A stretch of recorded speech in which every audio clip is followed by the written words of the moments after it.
ਮੁਕਤੀ ਯਾਨੀ ਮੋਖ ਅਤੇ ਜੀਵਨ ਮੁਕਤੀ ਦਾ ਗੁਪਤ ਭੇਦ। ਭਾਗ 1। ਪਰਮ ਸ਼ਾਂਤੀ, ਮੁਕਤੀ ਅਤੇ ਜੀਵਨ ਮੁਕਤੀ ਦੇ ਗੁਪਤ ਭੇਦ ਦੀ ਇਸ ਵੀਡੀਓ ਤੇ ਅਨੰਤ ਜੀ ਅਤੇ ਬਾਪੂ ਜੀ ਮੁਕਤੀ ਅਤੇ ਜੀਵਨ ਮੁਕਤੀ ਦੇ ਬਾਰੇ ਤੇ ਗੱਲਬਾਤ ਕਰ ਰਹੇ ਹਨ। ਬਾਪੂ ਜੀ ਅਨੰਤ ਜੀ ਦੇ ਸਵਾਲਾਂ ਦੇ ਜਵਾਬ ਦੇ ਰਹੇ ਹਨ। ਇਸ ਵੀਡੀਓ ਦੀ ओरिजिनल वीडियो मुक्ति यानी मोख और जीवन मुक्ति का गुप्त रहस्य पार्ट 1 हिंदी भाषा ते है। पंजाबी भाषा दी ये वीडियो हिंदी दी वीडियो का अनुवाद है। अनंत परम शांति बापू जी अज का मेरा सवाल है सीक्रेट ऑफ मुक्ति एंड जीवन मुक्ति दे उपर।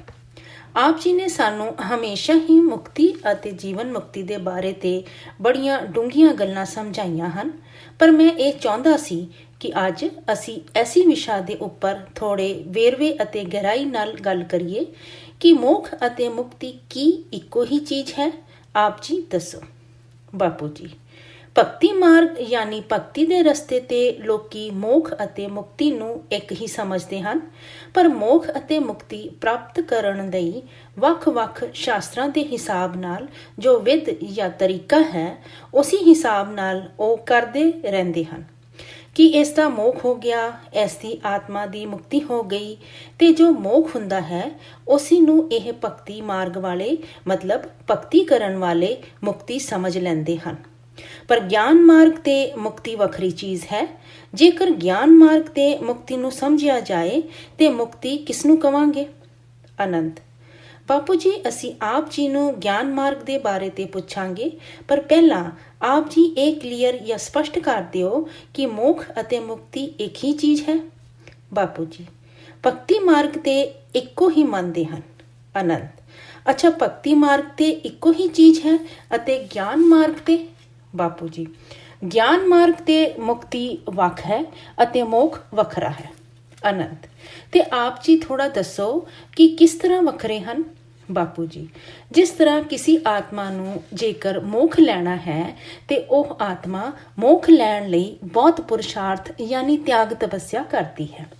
ਐਸੀ ਆਤਮਾ ਮੋਖ ਲੈਣ ਲਈ ਕਈ ਜਨਮਾਂ ਤੱਕ ਤਪੱਸਿਆ ਕਰਦੀ ਹੈ ਕਿ ਮੈਨੂੰ ਮੋਖ ਲੈਣਾ ਹੈ। ਕਈ ਲੋਕੀ ਜੋ ਗਿਆਨੀ ਹਨ ਉਹ ਮੋਖ ਨੂੰ ਬ੍ਰਹਮ ਲੀਨ ਹੋਣਾ ਵੀ ਕਹਿੰਦੇ ਹਨ ਕਿ ਮੈਨੂੰ ਬ੍ਰਹਮ ਤੇ ਲੀਨ ਹੋਣਾ ਜਾਂ ਸਮਾਣਾ ਹੈ। ਬ੍ਰਹਮ ਲੀਨ ਹੋਣ ਨੂੰ ਹੀ ਮੋਖ ਕਹਿ ਦਿੰਦੇ ਹਨ, ਕਿਉਂਕਿ ਬ੍ਰਹਮ ਤੇ ਲੀਨ ਹੋਣਾ ਤੇ ਮੁਕਤੀ ਹੋ ਗਈ ਗਿਆਨ ਦੇ ਹਿਸਾਬ ਨਾਲ। ਬ੍ਰਹਮ ਦਾ ਮਤਲਬ ਬ੍ਰਹਮੰਡ ਦਾ ਮਾਲਿਕ ਸ਼ਿਵ, ਤੇ ਸ਼ਿਵ ਬ੍ਰਹਮੰਡ ਦੇ ਪਰਮਧਾਮ ਤੇ ਨਿਰਾਕਾਰੀ ਰੂਪ ਤੇ ਹੁੰਦਾ ਹੈ। ਉਹ ਤੇ ਲਾਈਟ ਹੈ, ਪਰਮ ਪ੍ਰਕਾਸ਼ ਹੈ। ਜਿਸ ਤਰ੍ਹਾਂ ਕਿ ਸੂਰਜ ਇੱਕ ਅਗਨੀ ਤੱਤ ਦਾ ਗੋਲਾ ਹੈ, ਇਸੇ ਤਰ੍ਹਾਂ ਉਹ ਨਿਰਾਕਾਰ ਸ਼ਿਵ ਪਰਮ ਪ੍ਰਕਾਸ਼ ਦੇ ਤੱਤ ਦਾ ਗੋਲਾ ਹੈ। ਅਨੰਤ ਜਿਸ ਸ਼ਿਵ ਦੀ ਆਪ ਜੀ ਗੱਲ ਕਰ ਰਹੇ ਹੋ ਉਹ ਬ੍ਰਹਮੰਡ ਦਾ ਸ਼ਿਵ ਹੈ ਜਾਂ ਮਹਾਸ਼ਿਵ। ਬਾਪੂ ਜੀ, ਸ਼ਿਵ ਦੀ ਗੱਲ ਕਰ ਰਿਹਾ ਹਾਂ, ਯਾਨੀ ਇੱਕ ਬ੍ਰਹਮੰਡ ਦੇ ਮਾਲਿਕ ਸ਼ਿਵ ਦੀ। ਮਹਾਸ਼ਿਵ ਤੇ ਗੈਲੈਕਸੀ ਦਾ ਮਾਲਿਕ ਹੈ। ਉਹ ਤੇ ਬਹੁਤ ਹੀ ਵੱਡਾ ਪਰਮ ਪ੍ਰਕਾਸ਼ ਹੈ। ਉਹ ਤੇ ਇਸ ਤਰ੍ਹਾਂ ਦੇ ਖਰਬਾਂ ਸ਼ਿਵਾਂ ਦਾ ਮਾਲਿਕ ਹੈ। ਜੋ ਬ੍ਰਹਮ ਗਿਆਨੀ ਹਨ, ਜੋ ਆਪਣੇ ਆਪ ਨੂੰ ਬ੍ਰਹਮ ਰਿਸ਼ੀ ਸਮਝਦੇ ਹਨ, ਮਤਲਬ ਜੋ ਬ੍ਰਹਮ ਤੇ ਲੀਨ ਹੋਣਾ ਚਾਹੁੰਦੇ ਹਨ, ਉਹਨਾਂ ਨੂੰ ਇਹ ਗਿਆਨ ਹੁੰਦਾ ਹੈ ਕਿ ਬ੍ਰਹਮ ਦਾ ਮਤਲਬ ਲਾਈਟ ਦਾ ਪ੍ਰਕਾਸ਼ ਯਾਨੀ ਪਰਮ ਪ੍ਰਕਾਸ਼, ਤੇ ਪਰਮ ਪ੍ਰਕਾਸ਼ ਨੂੰ ਇਹ ਲੋਕ ਬ੍ਰਹਮ ਕਹਿੰਦੇ ਹਨ। ਪਰ ਬ੍ਰਹਮ ਪਰਮੇਸ਼ਵਰ ਨਿਰਾਕਾਰ ਜੋਤਿਲਿੰਗ ਕਹਿੰਦੇ ਹਨ, ਜੋਤ ਸਰੂਪ ਕਹਿੰਦੇ ਹਨ ਅਤੇ ਮੰਨਦੇ ਹਨ ਅਤੇ ਉਹਦੀ ਪੂਜਾ ਜਾਂ ਉਪਾਸਨਾ ਕਰਦੇ ਹਨ ਅਤੇ ਇਹ ਸਮਝਦੇ ਹਨ ਕਿ ਮੈਂ ਇੱਕ ਦਿਨ ਤਪੱਸਿਆ ਕਰਦੇ ਕਰਦੇ ਬ੍ਰਹਮ ਤੇ ਲੀਨ ਹੋ ਜਾਊਂਗਾ, ਮਤਲਬ ਮੇਰੀ ਆਤਮਾ ਪਰਮ ਪ੍ਰਕਾਸ਼ ਤੇ ਲੀਨ ਹੋ ਜਾਏਗੀ। ਜਦੋਂ ਮੇਰੀ ਆਤਮਾ ਬ੍ਰਹਮ ਤੇ ਸਮਾ ਜਾਂ ਲੀਨ ਹੋ ਜਾਏਗੀ ਤੇ ਮੇਰੀ ਆਤਮਾ ਦਾ ਅਸਤਿਤਵ ਯਾਨੀ ਮੌਜੂਦਗੀ ਖਤਮ ਹੋ ਜਾਏਗੀ। ਉਸੇ ਨੂੰ ਇਹ ਲੋਕ ਮੋਖ ਕਹਿੰਦੇ ਹਨ ਅਤੇ ਗਿਆਨ ਤੇ ਮੈਂ ਵੀ ਇਸ ਨੂੰ ਮੁਕਤੀ ਸਮਝਦਾ ਹਾਂ। ਆਤਮਾ ਮੁਕਤ ਹੋ ਗਈ ਨਾ। ਮੁਕਤੀ ਮਤਲਬ ਉਸ ਆਤਮਾ ਦੀ ਮੌਜੂਦਗੀ ਖਤਮ ਹੋ ਜਾਵੇ, ਉਸ ਨੂੰ ਮੁਕਤੀ ਕਵਾਂਗੇ। ਜੇਕਰ ਉਸ ਦੀ ਮੌਜੂਦਗੀ ਖਤਮ ਨਾ ਹੋਵੇ ਤੇ ਉਸ ਨੂੰ ਮੁਕਤੀ ਨਹੀਂ ਕਵਾਂਗੇ। ਬ੍ਰਹਮ ਤੇ ਲੀਨ ਹੋ ਜਾਣਾ ਜਾਂ ਉਸ ਤੇ ਸਮਾ ਜਾਣਾ ਇਸ ਤਰ੍ਹਾਂ ਹੈ ਕਿ ਇੱਕ ਉਦਾਹਰਣ ਜਾਂ ਐਗਜ਼ਾਮਪਲ ਦੇ ਕੇ ਦੱਸਦਾ ਹਾਂ। ਜਿਸ ਤਰ੍ਹਾਂ ਇੱਕ ਸਮੁੰਦਰ ਹੈ, ਸਮੁੰਦਰ ਯਾਨੀ ਬ੍ਰਹਮ, ਬ੍ਰਹਮ ਸਮੁੰਦਰ ਦੀ ਤਰ੍ਹਾਂ ਬਹੁਤ ਵੱਡਾ ਅਤੇ ਡੂੰਘਾ ਹੈ, ਉਸ ਦਾ ਕੋਈ ਆਰ ਪਾਰ ਨਹੀਂ ਹੁੰਦਾ, ਤੇ ਆਤਮਾ ਉਸ ਸਮੁੰਦਰ ਦੀ ਇੱਕ ਬੂੰਦ ਦੀ ਤਰ੍ਹਾਂ ਹੈ, ਜੋ ਕਿ ਬਿਲਕੁਲ ਸਮੁੰਦਰ ਦੀ ਤਰ੍ਹਾਂ ਹੀ ਗੁਣਾਂ ਵਾਲੀ ਹੈ, ਪਰ ਸਮੁੰਦਰ ਦੇ ਸਾਹਮਣੇ ਉਸ ਦੀ ਮੌਜੂਦਗੀ ਬਹੁਤ ਛੋਟੀ ਹੈ। ਤੇ ਜੇਕਰ ਬੂੰਦ ਨੂੰ ਸਮੁੰਦਰ ਤੇ ਵਾਪਸ ਪਾ ਦਿਓ ਤੇ ਕੀ ਉਸ ਬੂੰਦ ਦੀ ਮੌਜੂਦਗੀ ਰਵੇਗੀ?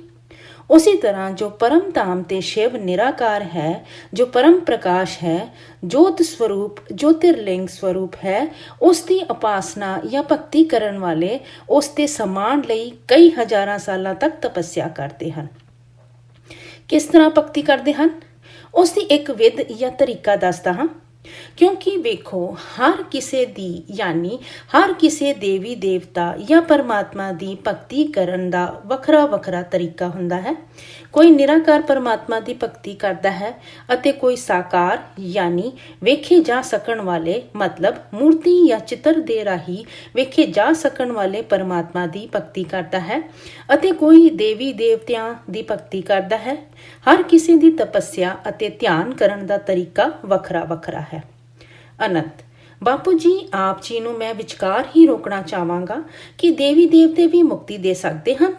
ਬਾਪੂ ਜੀ, ਜੇਕਰ ਦੇਵੀ ਦੇਵਤਾ ਆਪ ਵੀ ਮੁਕਤੀ ਲਈ ਪੁਰਸ਼ਾਰਥ ਯਾਨੀ ਤਿਆਗ ਤਪੱਸਿਆ ਕਰਨ ਤੇ ਫਿਰ ਦੇ ਸਕਦੇ ਹਨ, ਕਿਉਂਕਿ ਦੇਵੀ ਦੇਵਤਾ ਤੀਸਰੇ ਲੋਕ ਤੋਂ ਯਾਨੀ ਸਵਰਗ ਲੋਕ ਤੋਂ ਚੌਥੇ ਲੋਕ ਯਾਨੀ ਮਹਲ ਲੋਕ ਤੇ ਜੇਕਰ ਜਾ ਸਕਣ, ਕਿਉਂਕਿ ਉਹਨਾਂ ਦੀ ਆਤਮਾ ਤੇ ਸ਼ਕਤੀ ਜਾਂ ਪਾਵਰ ਨਹੀਂ ਹੁੰਦੀ ਨਾ। ਜਦੋਂ ਤੱਕ ਉਹਨਾਂ ਦੀ ਆਤਮਾ ਤੇ ਥੋੜੀ ਜਿਹੀ ਸ਼ਕਤੀ ਹੁੰਦੀ ਹੈ, ਉਦੋਂ ਤੱਕ ਉਹ ਦੇਵਤਾ ਬਣੇ ਰਹਿੰਦੇ ਹਨ। ਜਦੋਂ ਸ਼ਕਤੀ ਖਤਮ ਹੁੰਦੀ ਹੈ, ਉਹ ਫਿਰ ਵਾਪਸ ਦੁਬਾਰਾ ਮਨੁੱਖ ਬਣ ਜਾਂਦੇ ਹਨ। ਅਨੰਤ ਤੇ ਬਾਪੂ ਜੀ, ਜੋ ਮੁਕਤੀ ਲੈਣ ਲਈ ਦੇਵੀ ਦੇਵਤਾਵਾਂ ਦੀ ਪੂਜਾ ਜਾਂ ਭਗਤੀ ਕਰ ਰਹੇ ਹਨ ਇਸ ਧਰਤੀ ਤੇ ਰਹਿ ਕੇ, ਉਹਨਾਂ ਦਾ ਕੀ ਹੋਏਗਾ? ਬਾਪੂ ਜੀ, ਮੋਖ ਲੈਣ ਲਈ ਸਿਰਫ ਸਾਡੇ ਹਿੰਦੂ ਸ਼ਾਸਤਰਾਂ ਤੇ ਇੱਕੋ ਹੀ ਰਸਤਾ ਦੱਸਿਆ ਹੈ, ਬ੍ਰਹਮ ਲੀਨ ਹੋ ਜਾਣਾ। ਇਹ ਗੱਲ ਸਾਡੇ ਹਿੰਦੂ ਸ਼ਾਸਤਰਾਂ ਤੇ ਹੈ, ਪਰ ਬ੍ਰਹਮ ਤੇ ਲੀਨ ਹੋਣ ਦੇ ਵੀ ਵੱਖਰੇ ਵੱਖਰੇ ਰਸਤੇ ਹਨ, ਵੱਖਰੇ ਵੱਖਰੇ ਤਪੱਸਿਆ ਕਰਨ ਦੇ ਰਸਤੇ ਹਨ। ਤੇ ਪਹਿਲਾਂ ਜੋ ਭਗਤੀ ਜਾਂ ਉਪਾਸਨਾ ਕਰਨ ਦੇ ਜੋ ਵੱਖਰੇ ਵੱਖਰੇ ਰਸਤੇ ਹਨ, ਤੁਸੀਂ ਪਹਿਲਾਂ ਉਹ ਸਮਝੋ।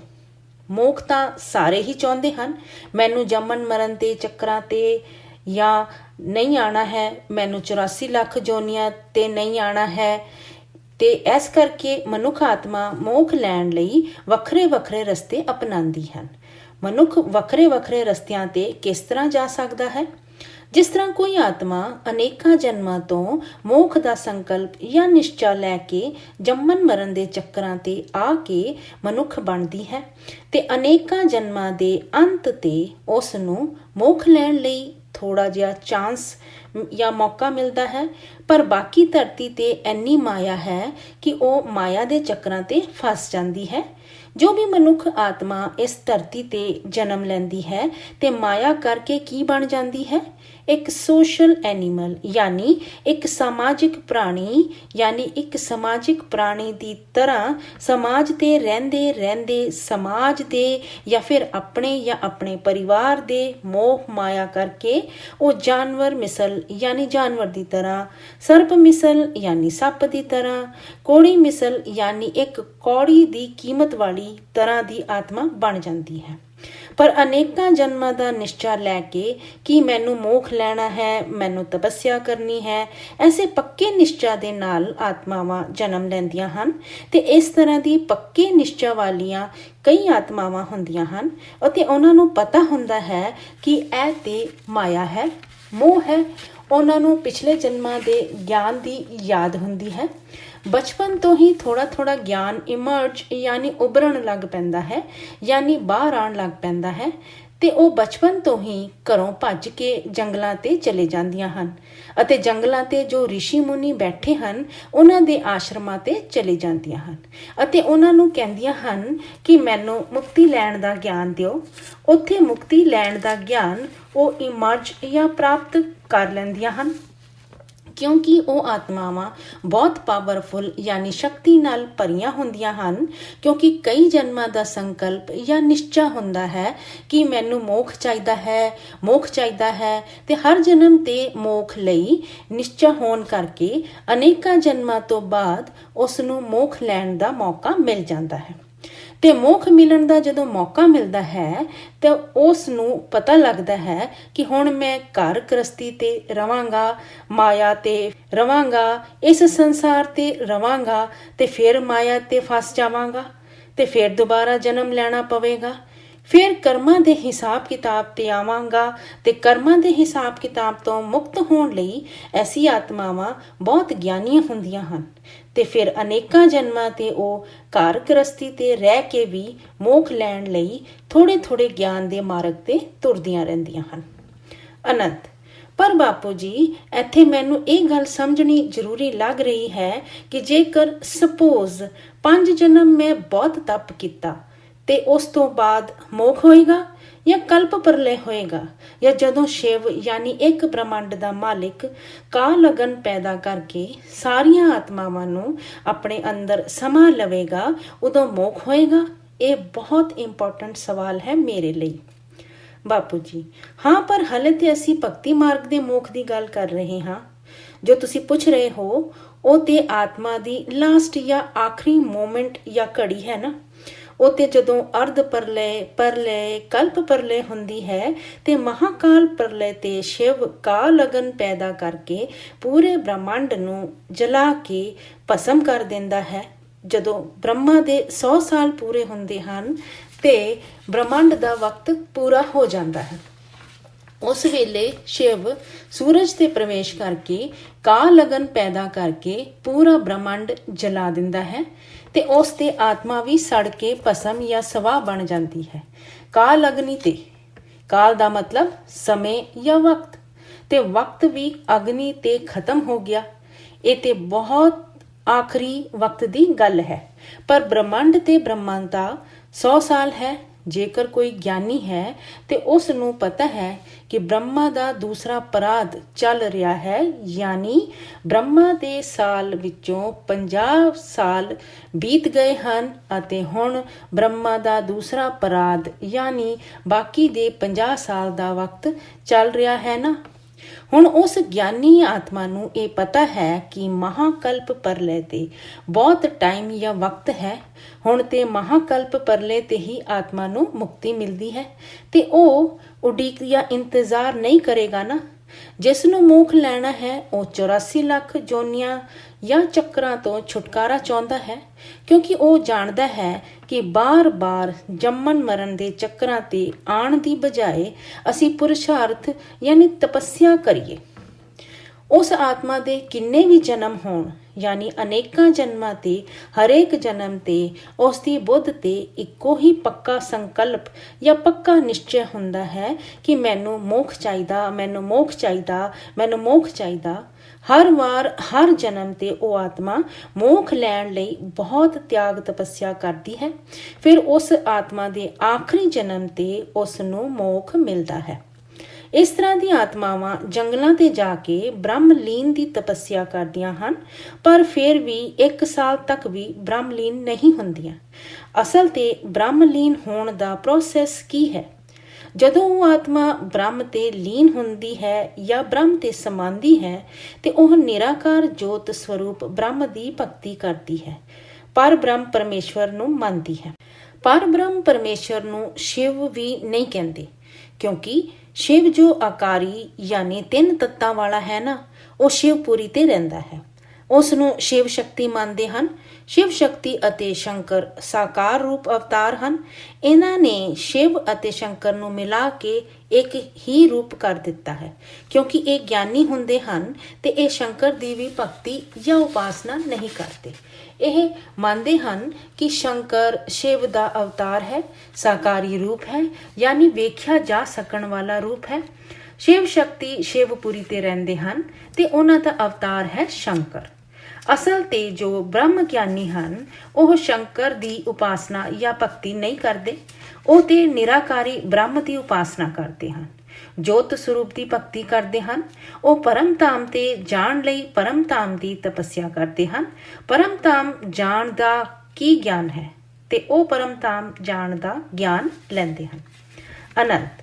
ਤੇ ਬਾਪੂ ਜੀ, ਮੇਰਾ ਇੱਥੇ ਇਹ ਸਵਾਲ ਹੈ ਕਿ ਸਪੋਜ਼ ਜਾਂ ਮੰਨ ਲਓ ਕਿ ਅੱਜ ਤੋਂ ਹਜ਼ਾਰਾਂ ਸਾਲ ਪਹਿਲਾਂ ਕਿਸੇ ਸਾਧੂ ਸੰਤ ਨੇ 10,000 ਸਾਲ ਤਪ ਕੀਤਾ ਹੈ ਬ੍ਰਹਮ ਤੇ ਲੀਨ ਹੋਣ ਲਈ। ਤੇ ਕੀ ਵਕਤ ਤੋਂ ਪਹਿਲਾਂ ਉਸ ਨੂੰ ਮੁਕਤੀ ਮਿਲ ਸਕਦੀ ਹੈ? ਬਾਪੂ ਜੀ, ਹਾਂ ਮਿਲ ਸਕਦੀ ਹੈ ਨਾ, ਪਰ ਉਸ ਦਾ ਪ੍ਰੋਸੈਸ ਜਾਂ ਤਰੀਕਾ ਸਮਝਣਾ ਪਏਗਾ ਨਾ। ਹਰ ਕੋਈ ਮਨੁੱਖ ਆਤਮਾ ਮੋਖ ਚਾਹੁੰਦੀ ਹੈ, ਪਰ ਇਹ ਇੰਨੀ ਸੌਖੀ ਜਾਂ ਆਸਾਨ ਚੀਜ਼ ਨਹੀਂ ਹੈ। ਪਹਿਲਾਂ ਤੇ ਸਮਝੋ ਕਿ ਜਿਸ ਤਰ੍ਹਾਂ 10,000 ਸਾਲ ਜਾਂ ਅਨੇਕਾਂ ਯੁਗਾਂਤਰਾਂ ਤੱਕ ਤਪੱਸਿਆ ਕਰਦੇ ਹਨ ਤੇ ਪਹਿਲਾਂ ਤੇ ਉਹਨਾਂ ਨੂੰ ਆਤਮ ਸਰੂਪ ਦਾ ਗਿਆਨ ਹੁੰਦਾ ਹੈ ਕਿ ਮੈਂ ਆਤਮਾ ਹਾਂ ਅਤੇ ਮੈਨੂੰ ਪਰਮਾਤਮਾ ਤੇ ਲੀਨ ਹੋਣਾ ਜਾਂ ਸਮਾਣਾ ਹੈ। ਮੈਨੂੰ ਬ੍ਰਹਮ ਲੀਨ ਹੋਣਾ ਹੈ। ਬ੍ਰਹਮ ਮਤਲਬ ਨਿਰਾਕਾਰ ਪਰਮਾਤਮਾ, ਨਿਰਾਕਾਰ ਸ਼ਿਵ। ਉਸ ਨਿਰਾਕਾਰ ਬ੍ਰਹਮ ਤੇ ਮੈਨੂੰ ਪਰਮ ਧਾਮ ਤੇ ਜਾ ਕੇ ਸਮਾ ਜਾਣਾ ਹੈ, ਕਿਉਂਕਿ ਨਿਰਾਕਾਰ ਬ੍ਰਹਮ ਪਰਮ ਧਾਮ ਤੇ ਰਹਿੰਦਾ ਹੈ। ਇਹ ਉਸ ਦੇ ਜੀਵਨ ਦਾ ਲక్ష్য ਜਾਂ ਉਦੇਸ਼ ਹੁੰਦਾ ਹੈ। ਕਈ ਜਨਮਾਂ ਦੇ ਬਾਅਦ ਜਦੋਂ ਉਸ ਨੂੰ ਪਰਮ ਧਾਮ ਤੇ ਨਿਰਾਕਾਰ ਬ੍ਰਹਮ ਕੋਲ ਪਹੁੰਚਣ ਦਾ ਗਿਆਨ ਮਿਲਦਾ ਹੈ ਤੇ ਉਹ ਜਾ ਕੇ ਪਹਾੜਾਂ ਦੀ ਗੁਫਾਵਾਂ ਤੇ ਛੁਪ ਜਾਂਦਾ ਹੈ ਕਿ ਮੈਨੂੰ ਕੋਈ ਵੇਖੇ ਨਾ, ਕੋਈ ਮੇਰੇ ਬਾਰੇ ਤੇ ਸੋਚੇ ਨਾ। ਗੁਫਾਵਾਂ ਨੂੰ ਬੰਦ ਕਰਕੇ ਤਪੱਸਿਆ ਕਰਦਾ ਹੈ। ਫਿਰ ਉਹ ਬ੍ਰਹਮ ਦੇ ਲਈ ਭਗਤੀ ਕਰਦੇ ਹਨ, ਪਰ ਉਸ ਦੇ ਲਈ ਪੜ੍ਹਾਈ ਹੁੰਦੀ ਹੈ, ਯਾਨੀ ਤਪੱਸਿਆ ਕਰਨ ਦੇ ਤਰੀਕੇ ਹੁੰਦੇ ਹਨ। ਉਹ ਪੜ੍ਹਾਈ ਪੜ੍ਹਦੇ ਹਨ। ਬ੍ਰਹਮ ਦੀ ਤਪੱਸਿਆ ਕਰਦੇ ਕਰਦੇ ਸ਼ੁਰੂ ਤੇ ਓਮ ਦੀ ਆਵਾਜ਼ ਕਰਦੇ ਹਨ। ਸ਼ੁਰੂ ਤੇ ਹੌਲੀ ਹੌਲੀ ਓਮ ਦੀ ਆਵਾਜ਼ ਕਰਨ ਕਰਕੇ ਮੂਲਾਧਾਰ ਚੱਕਰ ਯਾਨੀ ਆਤਮਾ ਦੇ 8 ਸ਼ਕਤੀ ਦੇ ਚੱਕਰਾਂ ਵਿੱਚੋਂ ਸਭ ਤੋਂ ਪਹਿਲੇ ਚੱਕਰ ਨੂੰ ਸਾਰੀਆਂ ਸ਼ਕਤੀਆਂ ਆਤਮਾ ਦੇ 8ਵੇਂ ਆਗਿਆ ਚੱਕਰ ਯਾਨੀ ਆਤਮਾ ਦੇ ਆਖਰੀ ਚੱਕਰ ਤੇ ਆਉਂਦੀਆਂ ਹਨ। ਤੇ ਜਦੋਂ 8ਵਾਂ ਆਗਿਆ ਚੱਕਰ ਜਦੋਂ ਖੁੱਲਦਾ ਹੈ ਜਾਂ ਜਾਗਦਾ ਹੈ ਤੇ ਆਤਮ ਸਰੂਪ ਦੀ ਅਨੁਭੂਤੀ ਹੁੰਦੀ ਹੈ। ਆਤਮਾ ਲਾਈਟ ਸਰੂਪ ਯਾਨੀ ਪ੍ਰਕਾਸ਼ ਸਰੂਪ ਦੀ ਹੈ, ਇਸ ਤਰ੍ਹਾਂ ਦਾ ਅਹਿਸਾਸ ਹੁੰਦਾ ਹੈ। ਅਤੇ ਫਿਰ ਜਦੋਂ 8ਵਾਂ ਆਗਿਆ ਚੱਕਰ ਖੁੱਲਦਾ ਹੈ ਤੇ ਉਸ ਤੋਂ ਉੱਪਰ ਜਾਣ ਲਈ ਬਹੁਤ ਜ਼ਿਆਦਾ ਤਪੱਸਿਆ ਜਾਂ ਪੁਰਸ਼ਾਰਥ ਕਰਦਾ ਹੈ। ਫਿਰ ਓਮ ਦੀ ਆਵਾਜ਼ ਕਰਨ ਕਰਕੇ ਫਿਰ ਆਤਮਾ ਦੀ ਅਨੁਭੂਤੀ ਜਾਂ ਅਹਿਸਾਸ ਹੁੰਦਾ ਹੈ ਤੇ ਆਤਮ ਸਰੂਪ ਤੇ ਸਥਿਤ ਹੋ ਕੇ ਯਾਨੀ ਆਤਮ ਸਰੂਪ ਤੇ ਟਿਕ ਕੇ ਉਹ ਨਿਰਾਕਾਰ ਪਰਮਾਤਮਾ ਨੂੰ ਪਰਮ ਧਾਮ ਤੇ ਯਾਦ ਕਰਦਾ ਹੈ, ਨਿਰਾਕਾਰ ਪਰ ਬ੍ਰਹਮ ਦੀ ਤਪੱਸਿਆ ਕਰਦਾ ਹੈ। ਇਸ ਤਰ੍ਹਾਂ ਨਿਰਾਕਾਰ ਬ੍ਰਹਮ ਦੀ ਉਪਾਸਨਾ ਜਾਂ ਭਗਤੀ ਕਰਦੇ ਕਰਦੇ ਆਤਮਾ ਦਾ ਸਹਸਤਰਗਾਰ ਖੁੱਲ ਜਾਂਦਾ ਹੈ। ਸਹਸਤਰਗਾਰ ਖੁੱਲ ਜਾਣ ਕਰਕੇ ਉਸ ਦਾ ਪੂਰੇ ਬ੍ਰਹਮੰਡ ਨਾਲ ਕਨੈਕਸ਼ਨ ਜਾਂ ਸੰਬੰਧ ਜੁੜ ਜਾਂਦਾ ਹੈ। ਬ੍ਰਹਮੰਡ ਨਾਲ ਕਨੈਕਸ਼ਨ ਜੁੜਨ ਤੋਂ ਬਾਅਦ ਉਹ ਹੌਲੀ ਹੌਲੀ ਆਪਣਾ ਸੂਖਮ ਸਰੂਪ ਬਾਹਰ ਕੱਢਦਾ ਹੈ। ਫਿਰ ਉਸ ਦਾ 10ਵਾਂ ਦੁਆਰ ਜਾਂ ਦਸਮ ਦੁਆਰ ਖੁੱਲਦਾ ਹੈ। ਆਤਮਾ 10ਵੇਂ ਦੁਆਰ ਤੋਂ ਸੂਖਮ ਸਰੀਰ ਬਾਹਰ ਕੱਢ ਲੈਂਦੀ ਹੈ, ਜਿਸ ਨੂੰ ਕਹਿੰਦੇ ਹਨ ਨਾ ਕੁੰਡਲੀ ਜਾਗਾਣਾ। ਤੇ ਕੁੰਡਲੀ ਜਗਾ ਕੇ ਸੂਖਮ ਸਰੀਰ ਬਾਹਰ ਕੱਢ ਲੈਂਦੇ ਹਨ। 10ਵਾਂ ਦੁਆਰ ਸਿਰ ਤੇ ਤਾਲੂ ਦੇ ਉੱਪਰ ਹੁੰਦਾ ਹੈ। ਜਦੋਂ ਆਤਮਾ ਸੂਖਮ ਸਰੀਰ ਦੇ ਰਾਹੀਂ ਬਾਹਰ ਨਿਕਲਦੀ ਹੈ ਤੇ ਉੱਪਰ ਜਾਂਦੀ ਹੈ, ਦੂਸਰੇ ਲੋਕ ਤੇ ਜਾਂਦੀ ਹੈ, ਮਤਲਬ ਭੂ ਲੋਕ ਤੋਂ ਭੂਵਰ ਲੋਕ ਤੇ ਜਾਂਦੀ ਹੈ। ਫਿਰ ਉੱਥੇ ਵੀ ਤਪੱਸਿਆ ਕਰਕੇ ਤੀਸਰੇ ਲੋਕ ਤੇ ਜਾਂਦੀ ਹੈ ਯਾਨੀ ਸਵਰਗ ਲੋਕ ਤੇ ਜਾਂਦੀ ਹੈ।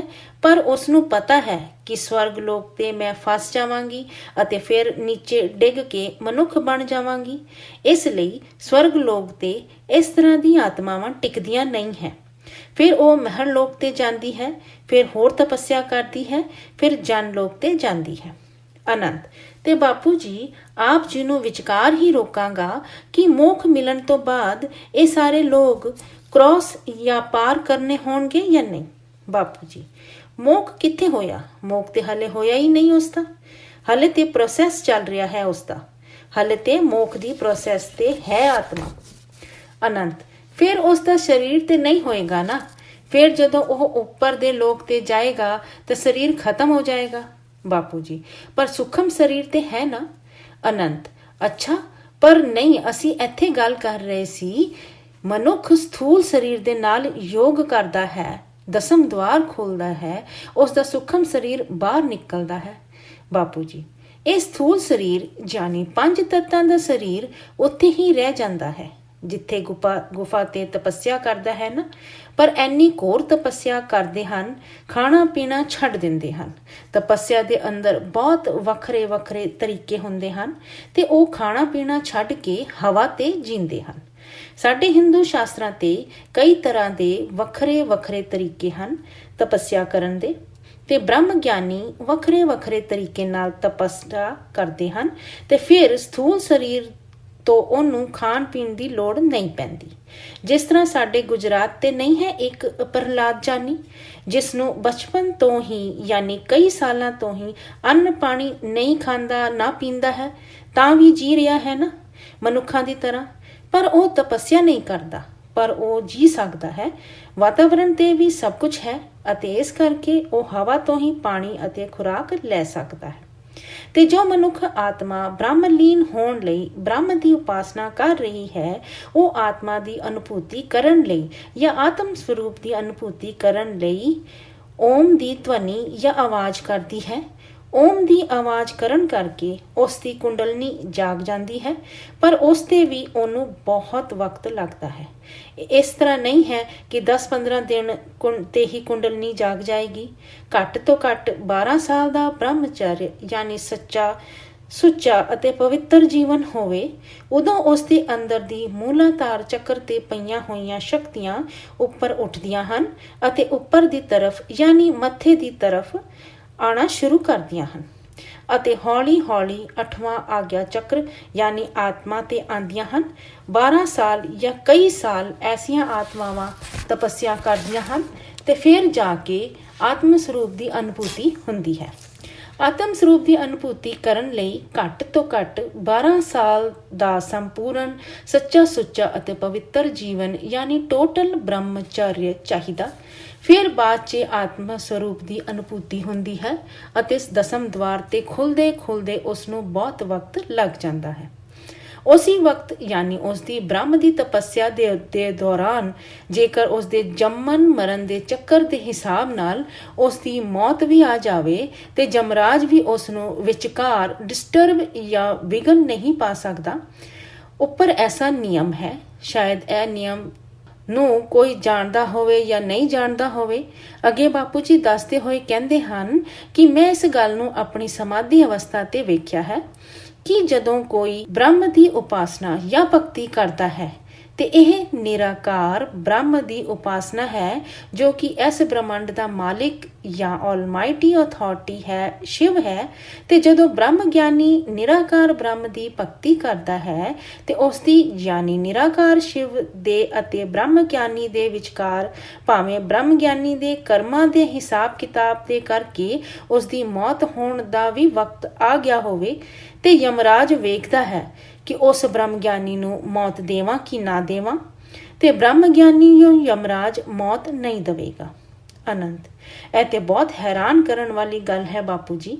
ਪਹਿਲੀ ਵਾਰ ਇਹ ਗੱਲ ਸੁਣੀ ਹੈ, ਆਪ ਜੀ ਨੇ ਪਹਿਲਾਂ ਕਦੀ ਦੱਸੀ ਨਹੀਂ। ਬਾਪੂ ਜੀ, ਮੈਂ ਇਸ ਅਨੁਭਵ ਨੂੰ ਮਹਿਸੂਸ ਕੀਤਾ ਹੈ। ਮੈਂ ਤੇ ਬਹੁਤ ਚੀਜ਼ਾਂ ਮਹਿਸੂਸ ਕੀਤੀਆਂ ਹਨ ਜਿਨ੍ਹਾਂ ਨੂੰ ਸ਼ਾਸਤਰਾਂ ਤੇ ਜਾਂ ਕਿਤੇ ਵੀ ਦੱਸਿਆ ਨਹੀਂ ਗਿਆ ਹੈ, ਕਿਉਂਕਿ ਵੇਖੋ ਇੱਕ ਨਿਯਮ ਹੁੰਦਾ ਹੈ ਕਿ ਜਦੋਂ ਗਿਆਨੀ ਬ੍ਰਹਮ ਦੀ ਉਪਾਸਨਾ ਕਰਦਾ ਹੈ ਤੇ ਉਸ ਦਾ ਮਕਸਦ ਆਲਮਾਈਟੀ ਅਥਾਰਟੀ ਨੂੰ ਪਾਉਣ ਦਾ ਹੀ ਹੁੰਦਾ ਹੈ ਤੇ ਉਸ ਦੇ ਵਿਚਕਾਰ ਕੋਈ ਵੀ ਇੰਟਰਫੇਅਰ ਜਾਂ ਦਖਲ ਨਹੀਂ ਦੇ ਸਕਦਾ ਹੈ। ਜੇਕਰ ਤਪੱਸਿਆ ਕਰਨ ਵਾਲੇ ਦੀ ਤਪੱਸਿਆ ਕੋਈ ਤੋੜਦਾ ਹੈ ਤੇ ਉਸ ਨੂੰ ਬਹੁਤ ਵੱਡਾ ਪਾਪ ਲੱਗਦਾ ਹੈ। ਇਸ ਲਈ ਜੇਕਰ ਇੰਦਰ ਦੇਵਤਾ ਵੀ ਬਾਰ-ਬਾਰ ਕਿਸੇ ਦੀ ਤਪੱਸਿਆ ਤੋੜਦਾ ਹੈ ਤੇ ਇੰਦਰ ਨੂੰ ਵੀ ਸ਼ਰਾਪ ਲੱਗ ਜਾਂਦਾ ਹੈ। 33 ਕੋਟੀ ਦੇਵਤਾਵਾਂ ਦੇ ਰਾਜਾ ਇੰਦਰ ਨੂੰ ਵੀ ਸ਼ਰਾਪ ਲੱਗ ਜਾਂਦਾ ਹੈ। ਇਸ ਲਈ ਕਿਸੇ ਨੂੰ ਵੀ ਤਪੱਸਿਆ ਨੂੰ ਵਿਚਕਾਰ ਤੋੜਨ ਦਾ ਹੱਕ ਨਹੀਂ ਹੈ।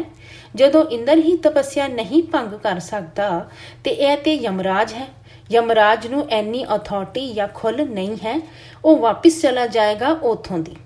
ਯਮਰਾਜ ਜਦੋਂ ਯਮਪੁਰੀ ਤੋਂ ਵੇਖੇਗਾ ਨਾ ਕਿ ਇਹ ਤੇ ਬ੍ਰਹਮ ਦੀ ਤਪੱਸਿਆ ਕਰਦਾ ਹੈ ਤੇ ਇਹਨੂੰ ਕੋਈ ਵੀ ਨਹੀਂ ਲਿਜਾ ਸਕਦਾ। ਬਾਕੀ ਹੋਰ ਕਿਸੇ ਦੀ ਉਪਾਸਨਾ ਕਰਨ ਵਾਲਿਆਂ ਨੂੰ ਮੌਤ ਦਾ ਵਕਤ ਆਉਣ ਤੇ ਯਮਰਾਜ ਲੈ ਜਾਏਗਾ। ਭਾਵੇਂ ਤੁਸੀਂ ਦੇਵੀ ਦੇਵਤਿਆਂ ਦੀ ਭਗਤੀ ਕਰੋ ਤੇ ਵਿੱਚ ਹੀ ਤੁਹਾਡੀ ਆਤਮਾ ਨੂੰ ਚੁੱਕ ਕੇ ਫੜ ਕੇ ਲੈ ਜਾਏਗਾ, ਉਸ ਦਾ ਸਰੀਰ ਉੱਥੇ ਹੀ ਰਹਿ ਜਾਏਗਾ।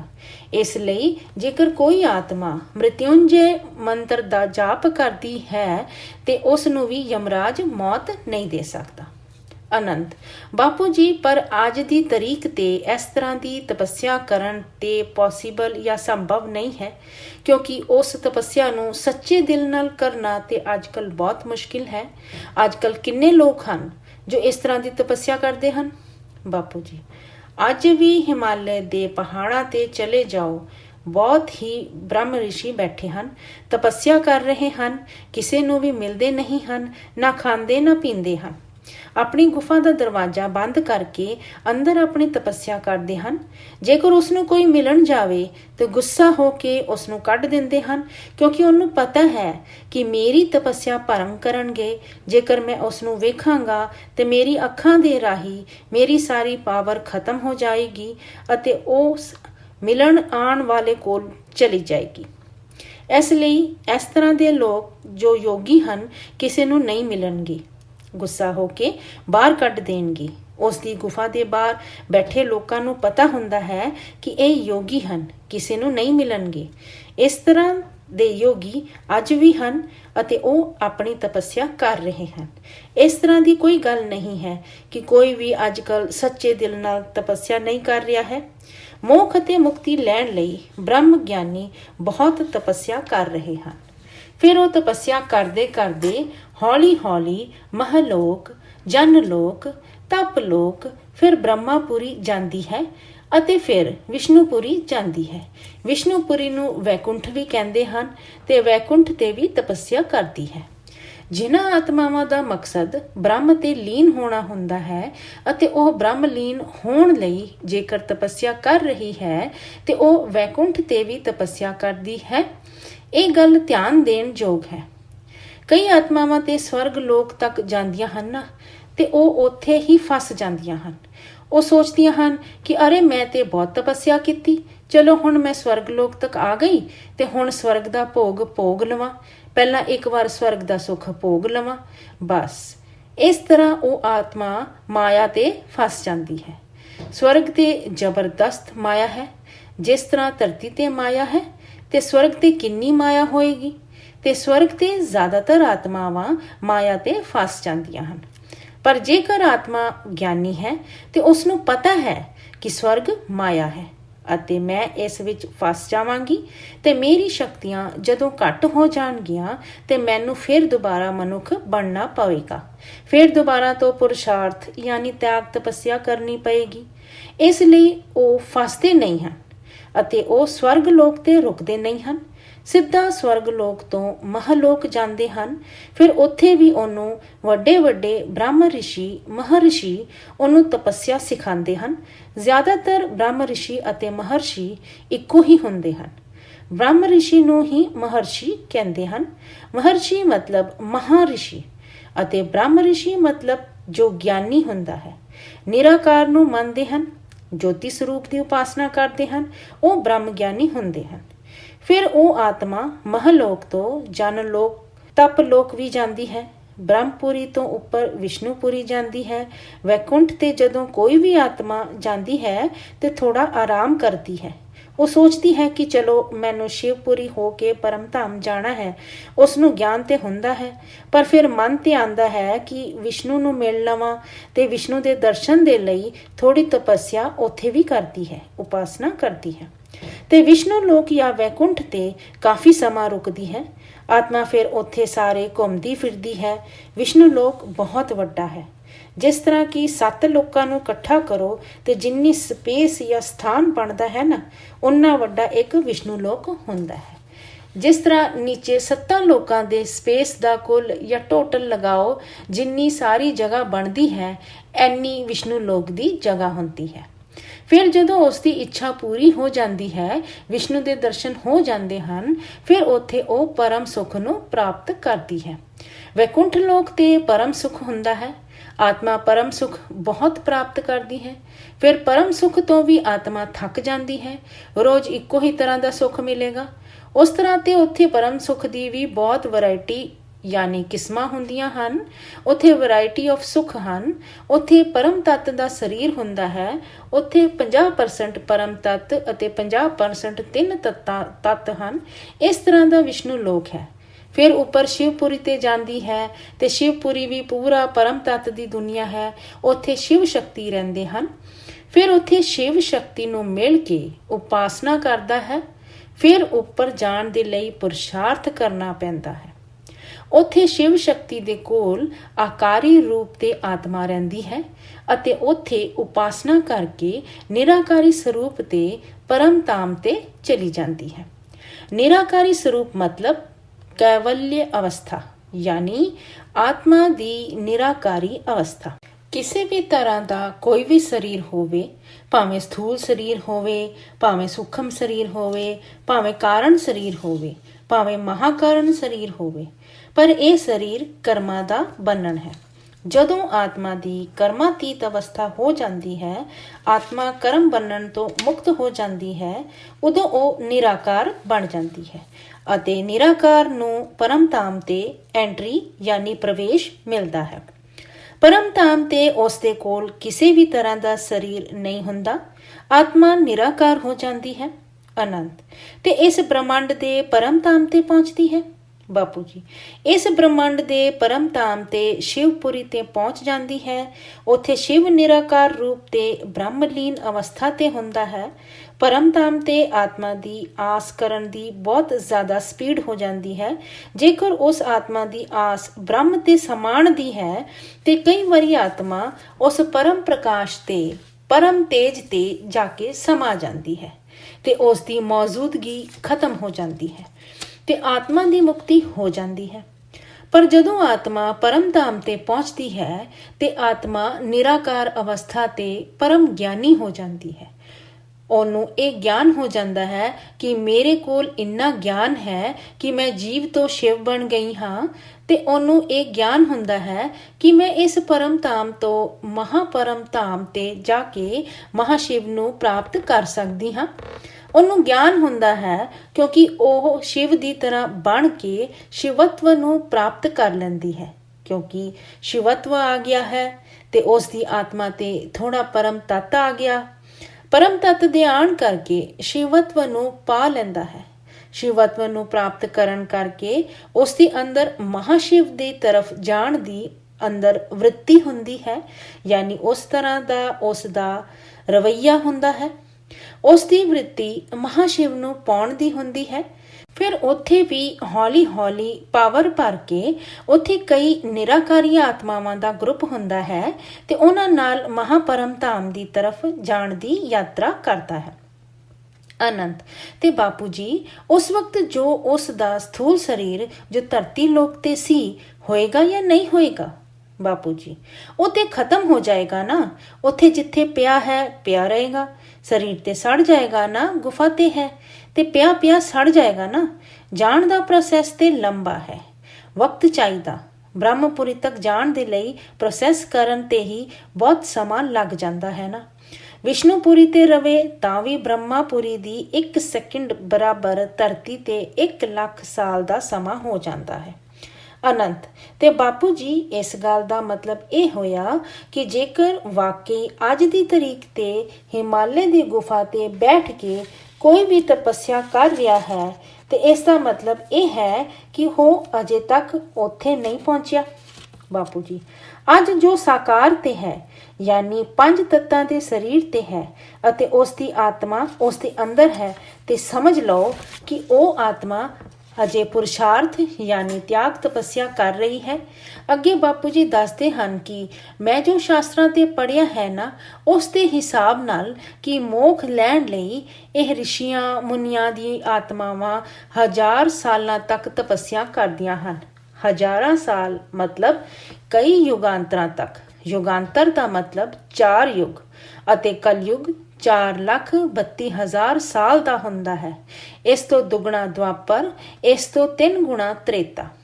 ਅਨੰਤ ਬਾਪੂ ਜੀ, ਜਦੋਂ ਯੁੱਗ ਬੀਤ ਰਹੇ ਹੋਣਗੇ ਉਦੋਂ ਤੇ ਉਹਨਾਂ ਨੂੰ ਪਤਾ ਲੱਗਦਾ ਹੋਏਗਾ ਕਿ ਇੰਨੇ ਯੁੱਗ ਬੀਤ ਗਏ, ਕਿ ਵਕਤ ਦਾ ਪਤਾ ਨਹੀਂ ਲੱਗਦਾ ਹੋਏਗਾ।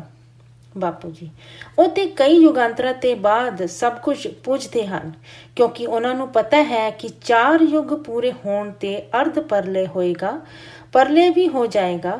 ਉਹ ਪਹਾੜਾਂ ਦੀ ਚੋਟੀ ਤੇ ਜਾ ਕੇ ਤਪੱਸਿਆ ਕਰਦੇ ਹਨ ਤਾਂ ਕਿ ਮਨਵੰਤਰ ਯਾਨੀ 71 ਵਾਰ 4 ਯੁੱਗ ਮਤਲਬ 71 ਯੁਗਾਂਤਰ ਪੂਰੇ ਹੋ ਕੇ ਇੱਕ ਮਨਵੰਤਰ ਵੀ ਪੂਰਾ ਹੋ ਜਾਵੇ। ਮਨੁ ਸ੍ਰਿਸ਼ਟੀ ਦਾ ਵੀ ਭਾਵੇਂ ਟੋਟਲ ਵਿਨਾਸ਼ ਹੋ ਜਾਵੇ ਤਾਂ ਵੀ ਉਹਨਾਂ ਦਾ ਵਿਨਾਸ਼ ਨਹੀਂ ਹੋਏਗਾ, ਕਿਉਂਕਿ ਉਹ ਕਈ ਕਲਪ ਤਪੱਸਿਆ ਕਰਦੇ ਹਨ। ਜਦੋਂ ਕਲਪ ਪਰਲੇ ਤੇ 3 ਲੋਕ ਖਤਮ ਹੋਣ ਵਾਲੇ ਹੁੰਦੇ ਹਨ ਤੇ ਉਹਨਾਂ ਨੂੰ ਪਤਾ ਲੱਗ ਜਾਂਦਾ ਹੈ ਕਿ ਹੁਣ ਕਲਪ ਪਰਲੇ ਹੋਣ ਵਾਲਾ ਹੈ। ਅਨੰਤ ਤੇ ਬਾਪੂ ਜੀ, ਇਸ ਦਾ ਮਤਲਬ ਇਹ ਹੋਇਆ ਕਿ ਜੋ ਹਿਮਾਲਯ ਦੀ ਚੋਟੀ ਤੇ ਜਿੱਥੇ ਵੀ ਬੈਠੇ ਹੋਣਗੇ ਤੇ ਉਹਨਾਂ ਲਈ ਧਰਤੀ ਦਾ ਉਨਾ ਹਿੱਸਾ ਬਚ ਹੀ ਜਾਂਦਾ ਹੋਏਗਾ। ਬਾਪੂ ਜੀ, ਉਹ ਤੇ ਬਹੁਤ ਉੱਚੇ ਜਾ ਕੇ ਬੈਠਦੇ ਹਨ। ਮਨਵੰਤਰ ਯਾਨੀ ਇੱਕ ਮਨਵੰਤਰ ਪੂਰਾ ਹੋਣ ਤੋਂ ਬਾਅਦ ਹੋਣ ਵਾਲੀ ਪਰਲੇ ਉਸ ਨੂੰ ਇਫੈਕਟ ਯਾਨੀ ਅਸਰ ਨਹੀਂ ਕਰਦੀ, ਪਰ ਜਦੋਂ ਕਲਪ ਪਰਲੇ ਯਾਨੀ 3 ਲੋਕ ਖਤਮ ਹੋਣ ਦਾ ਸਮਾਂ ਆਉਂਦਾ ਹੈ ਤੇ ਆਟੋਮੈਟਿਕ ਜਾਂ ਆਪਣੇ ਆਪ ਉਸ ਦੀ ਆਤਮਾ ਨੂੰ ਪਤਾ ਲੱਗ ਜਾਂਦਾ ਹੈ ਤੇ ਉਹ ਆਪਣਾ ਸੂਖਮ ਸਰੀਰ ਕੱਢ ਲੈਂਦਾ ਹੈ। ਸੂਖਮ ਸਰੀਰ ਕੱਢਣ ਤੇ ਉਸ ਨੂੰ ਜ਼ਿਆਦਾ ਵਕਤ ਤੇ ਨਹੀਂ ਲੱਗਦਾ। 2-4 ਯੁਗਾਂਤਰਾਂ ਤੇ ਉਹ ਸੂਖਮ ਸਰੀਰ ਨੂੰ ਕੱਢ ਕੇ ਘੁੰਮਦਾ ਫਿਰਦਾ ਰਹਿੰਦਾ ਹੈ, ਪਰ ਫਿਰ ਉੱਤੇ ਜਾ ਕੇ ਪੁਰਸ਼ਾਰਥ ਕਰਦਾ ਹੈ, ਮਹਿਲੋਕ ਤੇ ਜਾ ਕੇ ਤਪੱਸਿਆ ਕਰਦਾ ਹੈ। ਪਰ ਕਈ ਰਿਸ਼ੀ ਮੁਨੀ ਕਈ ਯੁਗਾਂਤਰਾਂ ਤੱਕ ਤਪੱਸਿਆ ਕਰਦੇ ਹਨ ਤੇ ਫਿਰ ਉੱਤੇ ਚਲੇ ਜਾਂਦੇ ਹਨ। ਕਈ ਯੁਗਾਂਤਰਾਂ ਤੱਕ ਤਪੱਸਿਆ ਕਰਦੇ ਹਨ ਕਿਉਂਕਿ ਜੇਕਰ ਕਈ ਜਨਮਾਂ ਦਾ ਕਰਮਾਂ ਦਾ ਹਿਸਾਬ ਕਿਤਾਬ ਪੂਰਾ ਕਰਨਾ ਹੈ ਤੇ ਕਈ ਜਨਮਾਂ ਦਾ ਹਿਸਾਬ ਕਿਤਾਬ ਪੂਰਾ ਕਰੇਗਾ ਤੇ ਹੀ ਆਤਮਾ ਤੇ ਉੱਪਰ ਜਾਣ ਦੀ ਪਾਵਰ ਆਏਗੀ। ਹੁਣ ਆਤਮਾ ਤੇ ਪਾਵਰ ਆਏਗੀ ਤੇ ਉਸ ਦਾ ਕਾਰਨ ਸਰੀਰ ਚਾਰਜ ਹੋਏਗਾ।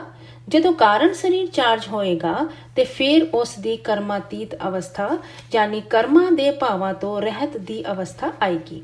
ਜਦੋਂ ਕਰਮਾਤੀਤ ਅਵਸਥਾ ਆਏਗੀ ਫਿਰ ਹੀ ਸੂਖਮ ਸਰੀਰ ਨਿਕਲੇਗਾ।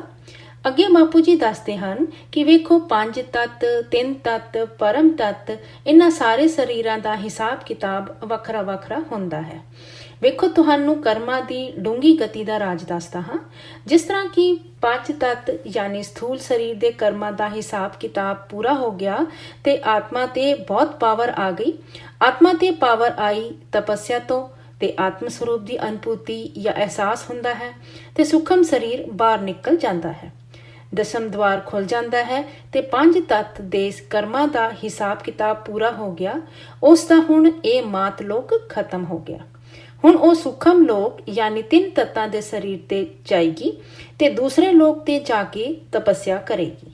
ਦੂਸਰੇ ਲੋਕ ਵਾਲੀ ਆਤਮਾਵਾਂ ਦੇ ਸੂਖਮ ਸਰੀਰ ਤੇ ਵਾਯੂ ਤੱਤ ਦਾ ਪ੍ਰਭਾਵ ਜ਼ਿਆਦਾ ਹੁੰਦਾ ਹੈ। ਫਿਰ ਵਾਯੂ ਤੱਤ ਹਲਕਾ ਹੋ ਜਾਂਦਾ ਹੈ। ਤਪੱਸਿਆ ਕਰਨ ਨਾਲ ਆਕਾਸ਼ ਤੱਤ ਵੱਧ ਜਾਂਦਾ ਹੈ ਅਤੇ ਜਦੋਂ ਆਕਾਸ਼ ਤੱਤ ਵੱਧਦਾ ਹੈ ਤੇ ਜਿਸ ਤਰ੍ਹਾਂ ਕਿ ਸਰੀਰ ਦੇ ਅੰਦਰ 3 ਤੱਤ ਹਨ, ਆਕਾਸ਼, ਵਾਯੂ ਅਤੇ ਅਗਨ, ਜਦੋਂ ਇਹਨਾਂ ਤਿੰਨਾਂ ਤੱਤਾਂ ਵਿੱਚੋਂ ਵਾਯੂ ਤੱਤ ਦਾ ਪ੍ਰਭਾਵ ਜ਼ਿਆਦਾ ਹੁੰਦਾ ਹੈ ਉਦੋਂ ਆਤਮਾ ਉੱਪਰ ਉੜ ਨਹੀਂ ਸਕਦੀ, ਜਾ ਨਹੀਂ ਸਕਦੀ। ਤੇ ਜਦੋਂ ਤਪੱਸਿਆ ਕਰਦੀ ਹੈ ਤੇ ਆਕਾਸ਼ ਤੱਤ ਦਾ ਪ੍ਰਭਾਵ ਜ਼ਿਆਦਾ ਵੱਧਦਾ ਹੈ ਅਤੇ ਆਤਮਾ ਨਸ਼ਟੋ ਮੋਹਾ ਹੋ ਜਾਂਦੀ ਹੈ ਯਾਨੀ ਉਸ ਦੀ ਮੋਹ ਕਰਨ ਖਤਮ ਹੋ ਜਾਂਦਾ ਹੈ।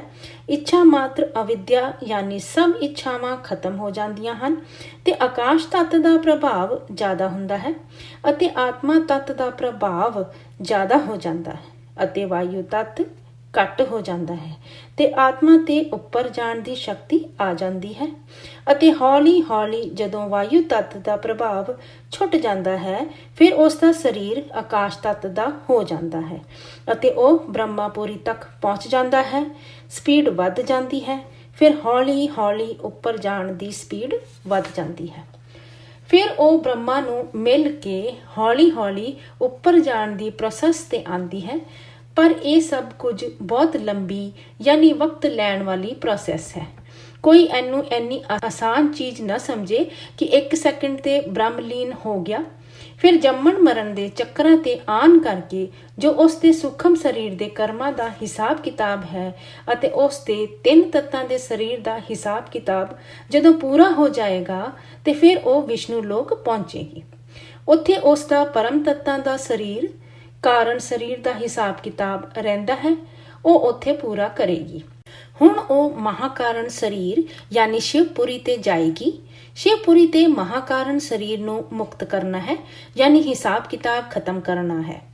ਪਹਿਲਾ ਸਥੂਲ ਸਰੀਰ ਯਾਨੀ 5 ਤੱਤਾਂ ਦੇ ਸਰੀਰ ਦਾ ਹਿਸਾਬ ਕਿਤਾਬ ਪੂਰਾ ਕਰਨਾ ਹੈ, ਮਤਲਬ ਮਨੁੱਖ ਜੀਵਨ ਦੇ ਕਰਮਾਂ ਦਾ ਹਿਸਾਬ ਕਿਤਾਬ ਪੂਰਾ ਕਰਨਾ।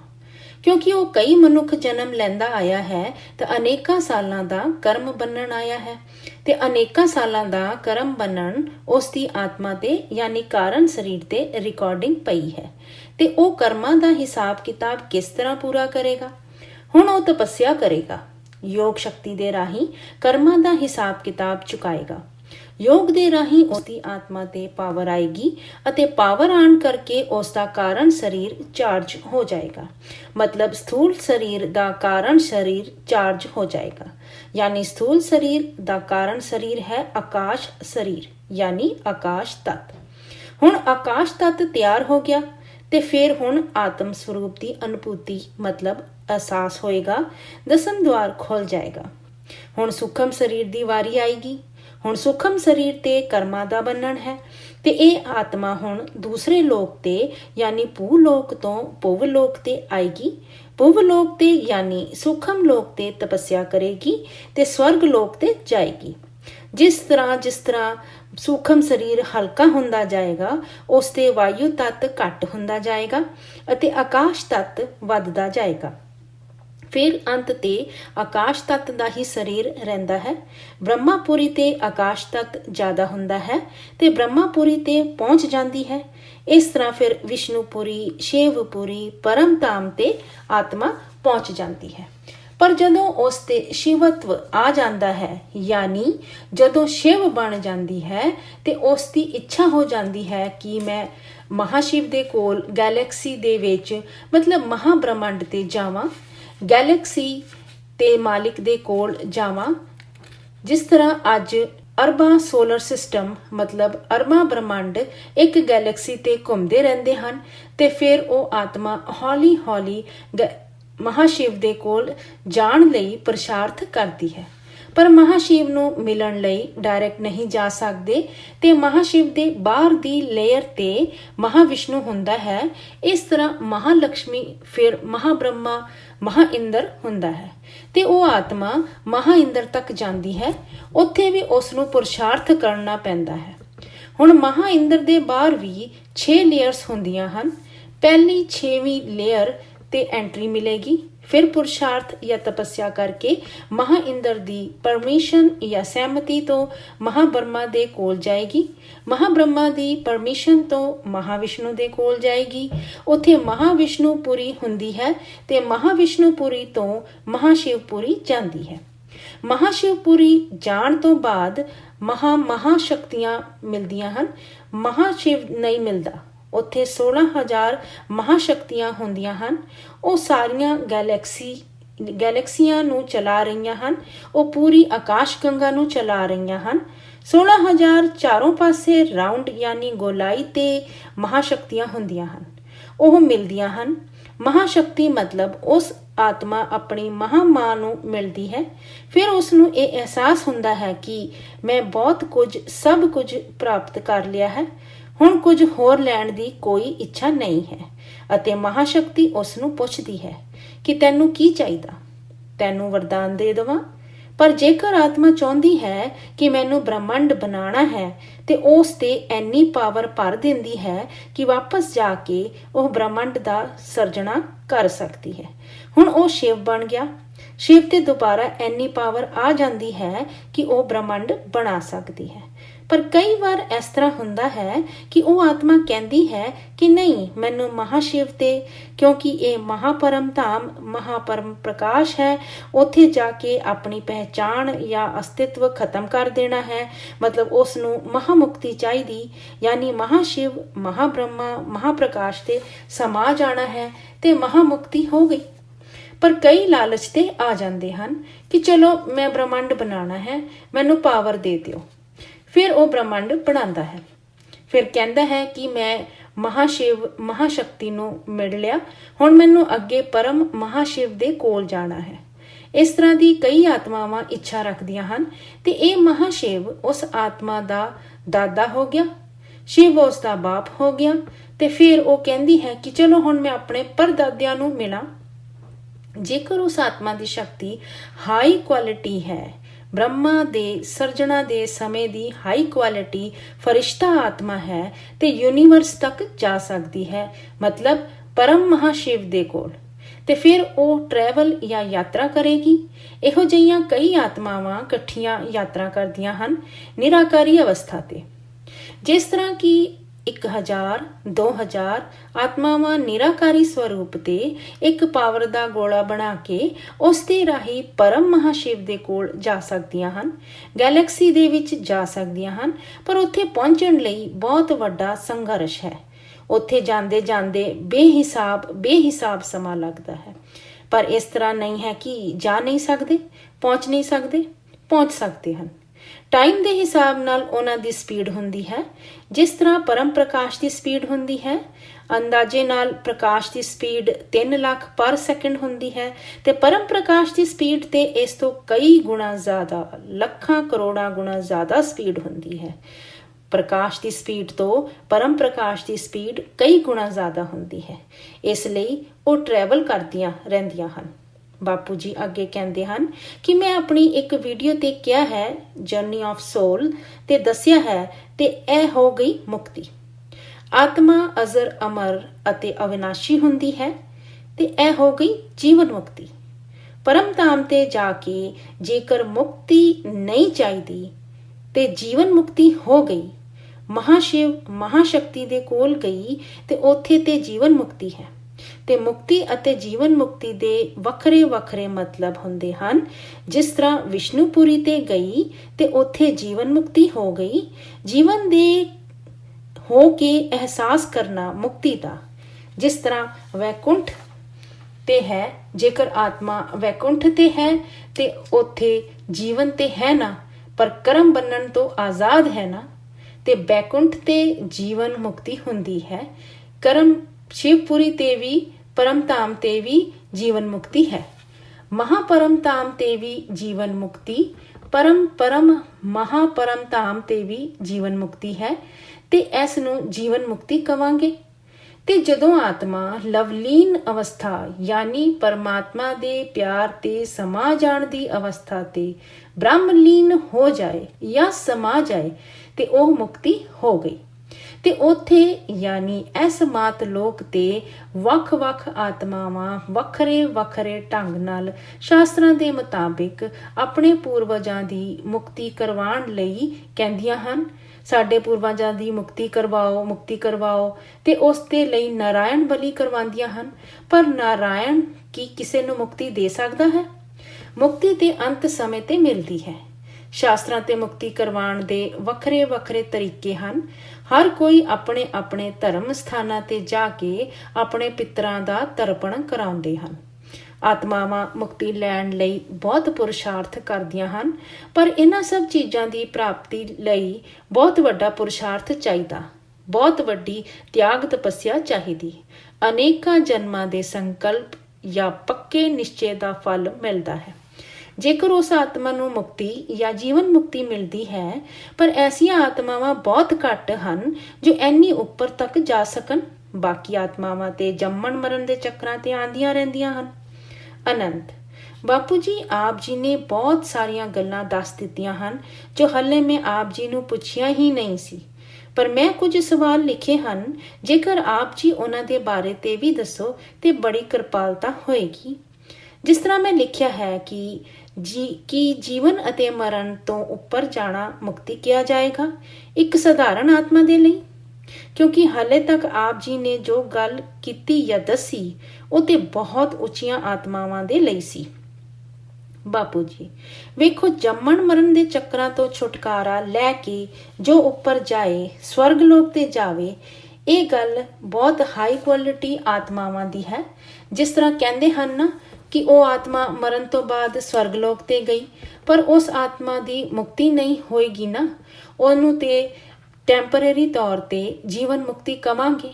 ਉਹ ਜੀਵਨ ਤੇ ਹੈ ਪਰ ਮੋਹ ਮਾਇਆ ਤੇ ਫਸ ਗਈ ਹੈ ਤੇ ਉਸ ਨੂੰ ਮੁਕਤੀ ਦਾ ਅਹਿਸਾਸ ਨਹੀਂ ਹੈ। ਸਵਰਗ ਲੋਕ ਤੇ ਮੋਹ ਮਾਇਆ ਹੈ, ਉਹ ਤੇ ਮਾਇਆਵੀ ਬਾਂਦਰ ਹਨ ਤੇ ਉਹਨਾਂ ਨੂੰ ਜੀਵਨ ਮਰਨ ਦੇ ਚੱਕਰ ਤੋਂ ਉੱਪਰ ਕਿਸ ਤਰ੍ਹਾਂ ਕਹਿ ਸਕਦੇ ਹਾਂ? ਤੁਹਾਡਾ ਸਵਾਲ ਕੀ ਹੈ? ਜੀਵਨ ਮਰਨ ਦੇ ਚੱਕਰ ਤੋਂ ਉੱਪਰ ਜਾਂ ਉਸ ਤੋਂ ਉੱਪਰ? ਅਨੰਤ ਜਿਸ ਤਰ੍ਹਾਂ ਜੀਵਨ ਅਤੇ ਮਰਨ ਤੋਂ ਉੱਪਰ ਜਾਣ ਨੂੰ ਮੁਕਤੀ ਕਵਾਂਗੇ। ਬਾਪੂ ਜੀ ਜਿਸ ਤਰ੍ਹਾਂ ਕੋਈ ਆਤਮਾ ਸਵਰਗ ਲੋਕ ਤੇ ਜਾਂਦੀ ਹੈ ਤੇ ਉੱਥੇ ਮਰਨ ਨਹੀਂ ਹੈ, ਪਰ ਆਤਮਾ ਤੇ ਪਾਵਰ ਘੱਟ ਹੋ ਜਾਂਦੀ ਹੈ ਮੋਹ ਮਾਇਆ ਤੇ ਫਸਣ ਕਰਕੇ, ਤੇ ਆਤਮਾ ਨੀਚੇ ਆ ਜਾਂਦੀ ਹੈ ਮਾਤ ਲੋਕ ਤੇ, ਅਤੇ ਫਿਰ ਇੱਥੇ ਜੰਮਣ ਮਰਨ ਦੇ ਚੱਕਰ ਤੇ ਆਂਦੀ ਹੈ।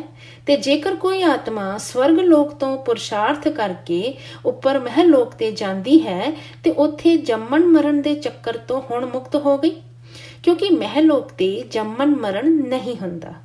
ਉੱਥੇ ਵੱਡੇ ਵੱਡੇ ਮਹਾਰਿਸ਼ੀ ਬ੍ਰਹਮ ਰਿਸ਼ੀ ਬੈਠੇ ਤਪੱਸਿਆ ਕਰ ਰਹੇ ਹਨ। ਉੱਪਰ ਚੌਥੇ ਲੋਕ ਯਾਨੀ ਮਹਿਲੋਕ ਤੋਂ ਜਨ ਲੋਕ ਜਾਣ ਲਈ ਪੁਰਸ਼ਾਰਥ ਕਰਦੇ ਹਨ ਤੇ ਉੱਥੇ ਜੰਮਣ ਮਰਨ ਨਹੀਂ ਹੈ। ਉਸ ਲੋਕ ਨੂੰ ਜੰਮਣ ਮਰਨ ਤੋਂ ਪਰੇ ਕਵਾਂਗੇ ਨਾ, ਪਰ ਉਸ ਨੂੰ ਮੁਕਤੀ ਨਹੀਂ ਕਵਾਂਗੇ, ਉਹ ਤੇ ਜੀਵਨ ਮੁਕਤੀ ਅਵਸਥਾ ਹੈ। ਅਨੰਤ ਠੀਕ ਹੈ ਬਾਪੂ ਜੀ, ਪਰ ਜੇਕਰ ਕੋਈ ਆਤਮਾ ਜਨਮ ਨਾ ਲੈਣਾ ਚਾਹੇ ਤੇ ਉਸ ਨੂੰ ਮੁਕਤੀ ਕਵਾਂਗੇ। ਬਾਪੂ ਜੀ, ਪਰ ਇੱਥੇ ਇੱਕ ਗੱਲ ਸਮਝਣ ਵਾਲੀ ਇਹ ਹੈ ਕਿ ਜੇਕਰ ਆਤਮਾ ਜਨਮ ਨਾ ਲੈਣਾ ਚਾਹੇ ਅਤੇ ਉਸ ਦੇ ਅੰਦਰ ਕਰਮ ਦਾ ਹਿਸਾਬ ਕਿਤਾਬ ਹੈ ਅਨੇਕਾਂ ਜਨਮਾਂ ਦਾ, ਤੇ ਪਹਿਲਾਂ ਇਹ ਸਿਸਟਮ ਸੀ ਕਿ ਜੋ ਧਰਮ ਰਾਜ ਸੀ ਤੇ ਉਸ ਦੇ ਅੰਦਰ ਚਿਤਰਗੁਪਤ ਹੁੰਦਾ ਸੀ, ਤੇ ਚਿਤਰਗੁਪਤ ਦੀ ਕਿਤਾਬ ਤੇ ਹਰ ਆਤਮਾ ਦੀ ਐਂਟਰੀ ਹੁੰਦੀ ਸੀ, ਤੇ ਉਸ ਆਤਮਾ ਦੀ ਵੀ ਐਂਟਰੀ ਹੋਈ ਸੀ ਨਾ ਕਿ ਤੈਨੂੰ ਇੱਥੇ ਜਨਮ ਲੈਣਾ ਹੈ, ਕਿਉਂਕਿ ਉੱਥੇ ਉਸ ਦਾ ਹਿਸਾਬ ਕਿਤਾਬ ਹੁੰਦਾ ਸੀ ਨਾ। ਤੇ ਅੱਜ ਵੀ ਆਤਮਾ ਨੂੰ ਕਰਮਾਂ ਦਾ ਹਿਸਾਬ ਕਿਤਾਬ ਦਾ ਬੰਨਣ ਲਾਗੂ ਪੈਂਦਾ ਹੈ। ਕੋਈ ਵੀ ਆਤਮਾ ਆਪਣਾ ਕਰਮਾਂ ਦਾ ਹਿਸਾਬ ਕਿਤਾਬ ਦੀ ਅਵਸਥਾ ਛੱਡ ਕੇ ਯਾਨੀ ਕਰਮਾਂ ਦਾ ਹਿਸਾਬ ਕਿਤਾਬ ਪੂਰਾ ਕੀਤੇ ਬਿਨਾਂ ਜੰਮਣ ਮਰਨ ਦੇ ਚੱਕਰਾਂ ਤੋਂ ਛੁੱਟ ਨਹੀਂ ਸਕਦੀ। ਅਨੰਤ ਤੇ ਬਾਪੂ ਜੀ, ਅੱਜ ਦੀ ਤਾਰੀਖ ਤੇ ਜੋ ਆਤਮਾਵਾਂ ਪ੍ਰੇਤ ਅਵਸਥਾ ਤੇ ਹਨ ਤੇ ਕੀ ਉਹਨਾਂ ਨੂੰ ਮੁਕਤੀ ਮਿਲੇਗੀ? ਬਾਪੂ ਜੀ ਵੇਖੋ, ਪਹਿਲਾਂ ਪ੍ਰੇਤ ਕੌਣ ਬਣਦਾ ਹੈ ਇਹ ਸੋਚੋ ਪਹਿਲਾਂ ਕਿ ਪ੍ਰੇਤ ਦੀ ਕੀ ਅਵਸਥਾ ਹੈ, ਪ੍ਰੇਤ ਦੀ ਜੂਨ ਕੀ ਹੈ। ਜਿਸ ਤਰ੍ਹਾਂ 84 ਲੱਖ ਜੂਨਾਂ ਹਨ ਨਾ, ਇਹਨਾਂ ਵਿੱਚੋਂ ਇੱਕ ਪ੍ਰੇਤ ਦੀ ਜੂਨ ਹੈ। ਜਿਸ ਤਰ੍ਹਾਂ ਮਨੁੱਖ ਜੂਨ ਹੈ ਉਸ ਤਰ੍ਹਾਂ ਹੀ ਪ੍ਰੇਤ ਜੂਨ ਹੈ। ਹੁਣ ਪ੍ਰੇਤ ਦੀ ਜੂਨ ਦੇ ਅੰਦਰ ਜੋ ਆਤਮਾਵਾਂ ਬੈਠੀਆਂ ਹਨ ਉਹ ਤੇ ਬਹੁਤ ਮਹਾਪਾਪੀ ਮਨੁੱਖ ਹੁੰਦੇ ਹਨ ਨਾ, ਅਤੇ ਮਹਾਪਾਪ ਕਰਦੇ ਹਨ, ਅਤੇ ਅੰਤ ਤੇ ਜਦੋਂ ਉਸ ਦਾ ਮਨੁੱਖ ਸਰੀਰ ਮਰ ਜਾਂਦਾ ਹੈ ਤੇ ਅੰਤਮਤੀ ਸੋ ਗਤੀ ਦੇ ਹਿਸਾਬ ਨਾਲ ਉਸ ਦੀ ਸਦਗਤੀ ਨਹੀਂ ਹੋ ਸਕਦੀ। ਇਸ ਲਈ ਇਸ ਤਰ੍ਹਾਂ ਦੀ ਆਤਮਾਵਾਂ ਪ੍ਰੇਤ ਜੋਨ ਤੇ ਭਟਕਦੀ ਰਹਿੰਦੀ ਹਨ। ਹੁਣ ਪ੍ਰੇਤ ਜੋਨ ਤੇ ਜੋ ਆਤਮਾਵਾਂ ਭਟਕਦੀਆਂ ਹਨ ਉਸ ਦੀ ਆਤਮਾ ਦੇ ਅੰਦਰ ਇੰਨੀ ਨੈਗੇਟਿਵਿਟੀ ਯਾਨੀ ਗਲਤ ਵਿਚਾਰ ਭਰੇ ਹੋਏ ਹੁੰਦੇ ਹਨ, ਉਸ ਦੇ ਸੂਖਮ ਸਰੀਰ ਦੇ ਅੰਦਰ ਬਹੁਤ ਨੈਗੇਟਿਵਿਟੀ ਭਰੀ ਹੁੰਦੀ ਹੈ। ਅਨੇਕਾਂ ਜਨਮਾਂ ਦਾ ਕਚਰਾ ਯਾਨੀ ਰਾਗ ਈਰਖਾ ਦਵੇਖ ਭਰਿਆ ਪਿਆ ਹੁੰਦਾ ਹੈ, ਤੇ ਇਸ ਤਰ੍ਹਾਂ ਦੀ ਆਤਮਾ ਦੀ ਮੁਕਤੀ ਅਤੇ ਜੀਵਨ ਮੁਕਤੀ ਦੀ ਕੋਈ ਇੱਛਾ ਵੀ ਨਹੀਂ ਹੁੰਦੀ ਨਾ।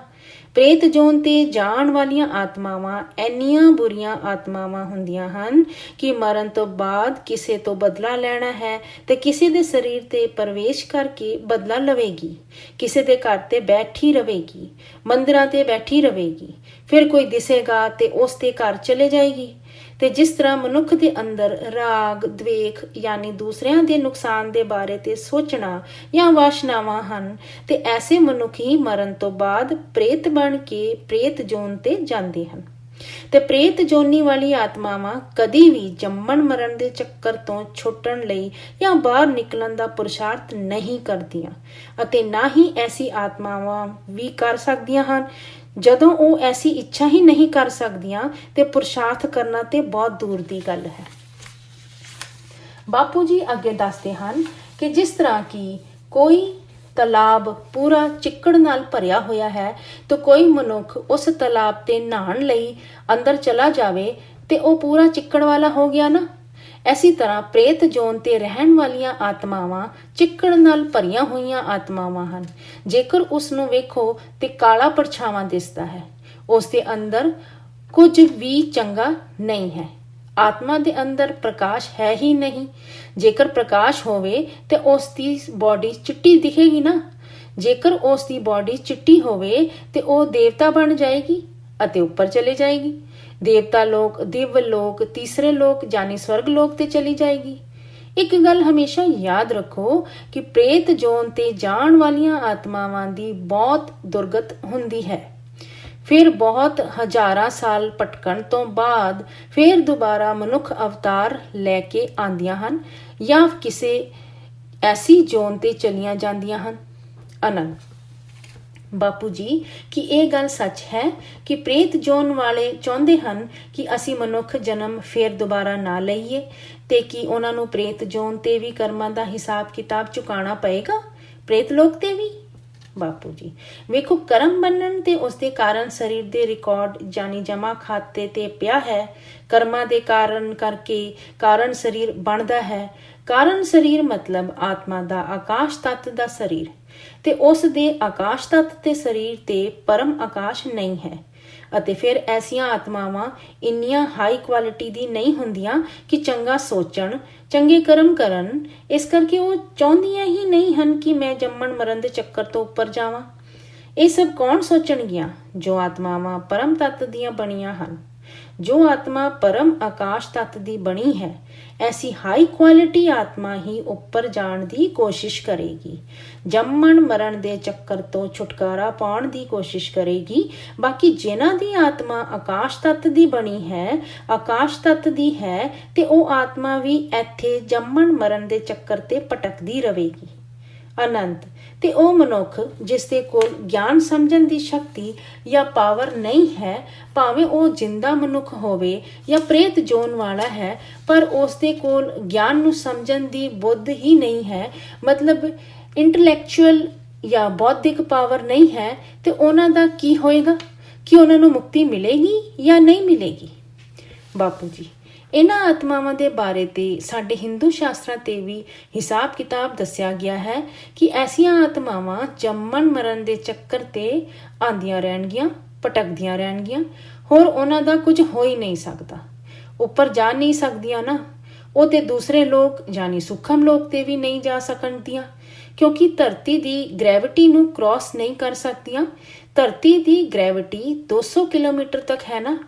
ਐਸੀਆਂ ਆਤਮਾਵਾਂ ਨੂੰ ਧਰਤੀ ਦੀ ਗ੍ਰੈਵਿਟੀ ਦਾ ਰੂਲ ਜਾਂ ਨਿਯਮ ਵੀ ਲਾਗੂ ਹੁੰਦਾ ਹੈ, ਕਿਉਂਕਿ ਉਹਨਾਂ ਦਾ 3 ਤੱਤਾਂ ਦਾ ਸਰੀਰ ਯਾਨੀ ਵਾਯੂ, ਅਗਨ ਅਤੇ ਆਕਾਸ਼ ਦਾ ਸਰੀਰ ਹੁੰਦਾ ਹੈ, ਅਤੇ ਉਹਨਾਂ ਦਾ ਵਾਯੂ ਤੱਤ ਭਾਰੀ ਹੁੰਦਾ ਹੈ।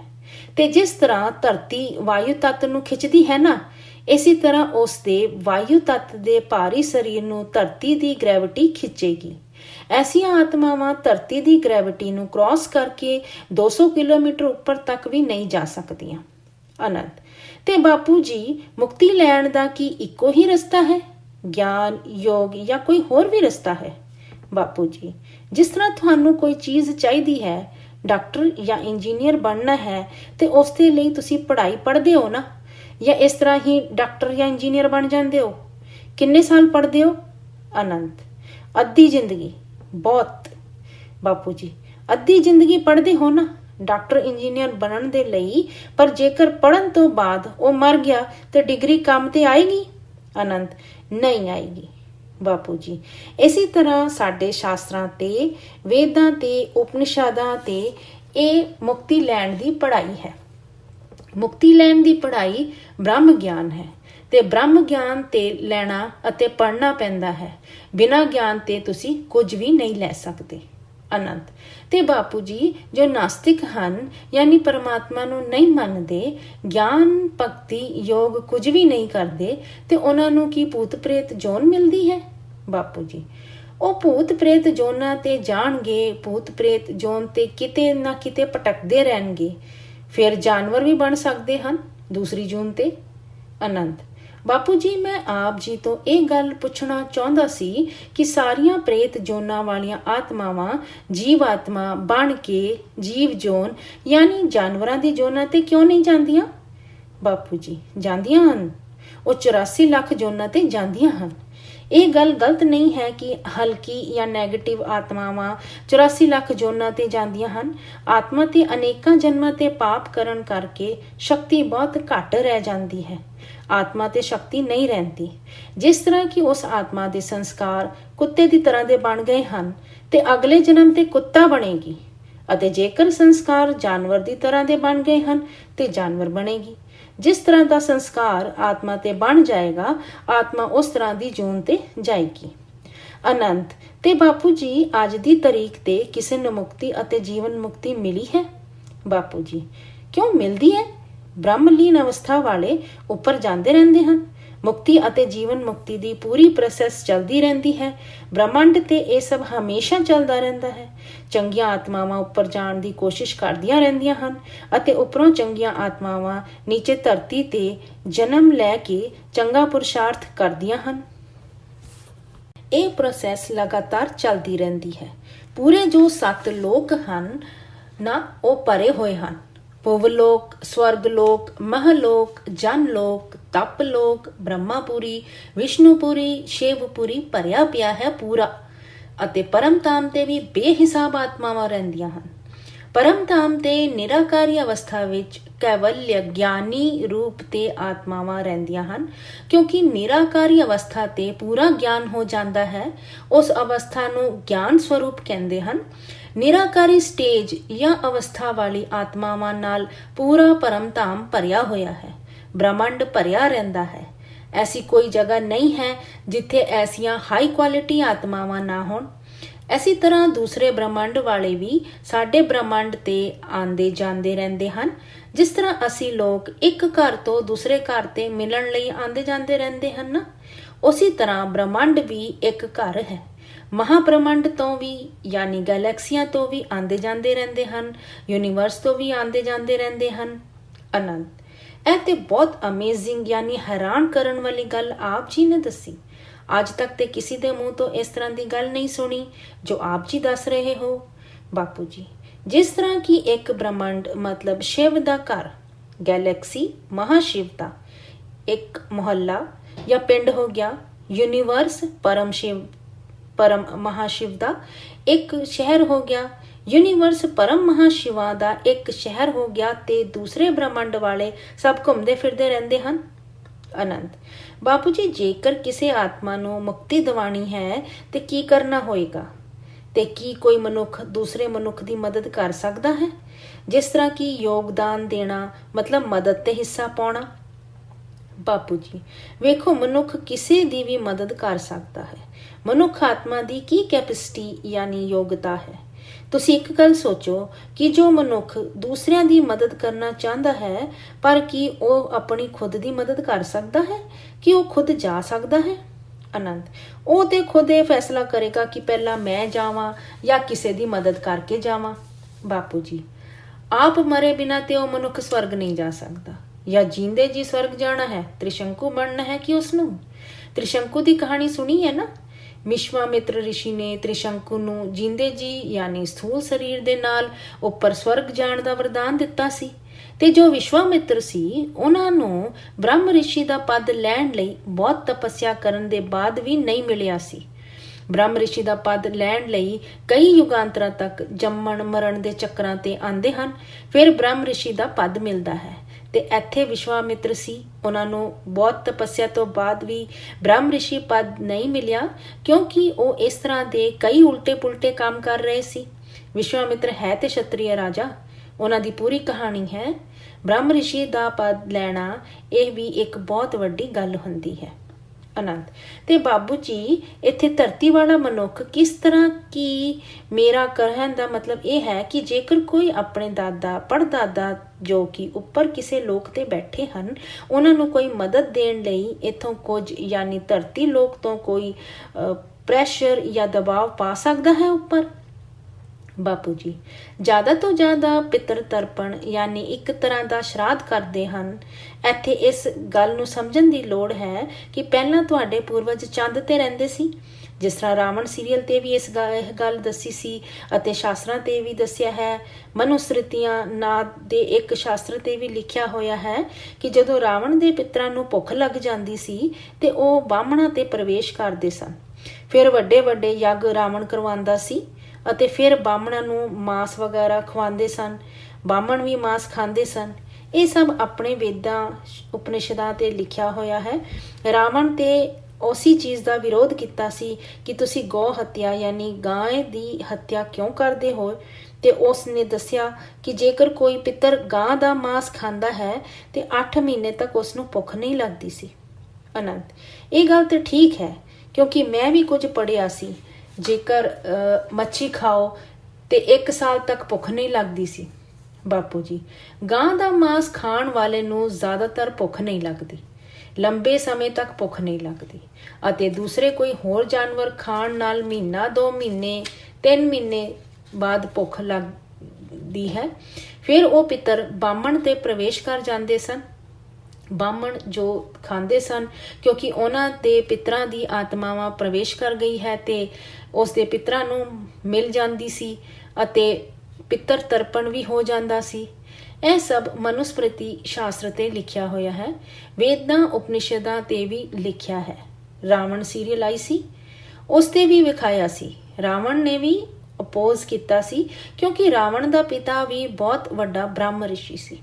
ਅਨੰਤ ਤੇ ਬਾਪੂ ਜੀ, ਇੱਥੇ ਸਾਡੀ ਗੱਲ ਹੋ ਰਹੀ ਸੀ ਕਿ ਅਸੀਂ ਯੋਗ ਪਾਵਰ ਦਾ ਦਾਨ ਕਿਸੇ ਨੂੰ ਦੇ ਸਕਦੇ ਹਾਂ, ਜਿਸ ਤਰ੍ਹਾਂ ਗਿਆਨ ਦਾਨ, ਮਹਾਦਾਨ ਆਪ ਜੀ ਕਹਿੰਦੇ ਹੋ, ਐਸੀ ਤਰ੍ਹਾਂ ਯੋਗਦਾਨ ਕਰ ਸਕਦੇ ਹਾਂ।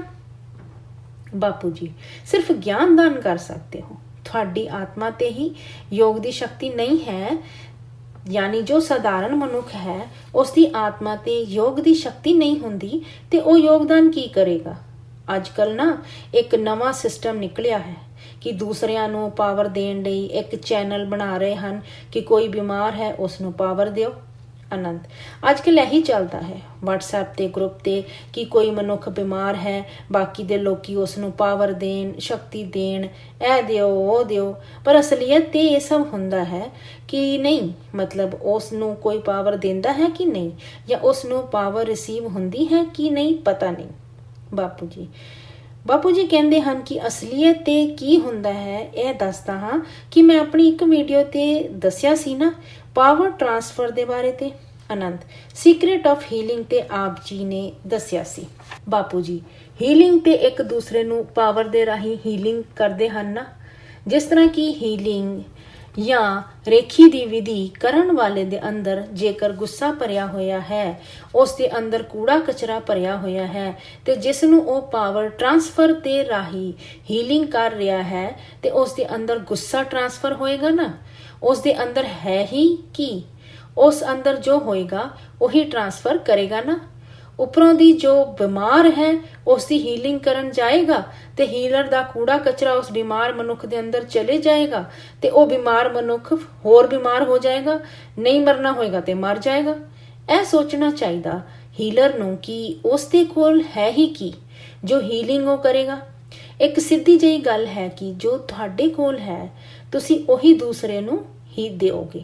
ਜੇਕਰ ਤੁਸੀਂ ਵਿਕਾਰੀ ਹੋ, ਕਾਮੀ ਹੋ, ਕ੍ਰੋਧੀ ਹੋ, ਲੋਭੀ ਹੋ, ਮੋਹੀ ਹੋ, ਹੰਕਾਰੀ ਹੋ, ਤੁਹਾਡੇ ਕੋਲ ਮਨ ਦੀ ਸ਼ਕਤੀ ਨਹੀਂ ਹੈ ਤੇ ਤੁਸੀਂ ਦੂਸਰਿਆਂ ਨੂੰ ਕੀ ਸ਼ਾਂਤੀ ਦਿਓਗੇ।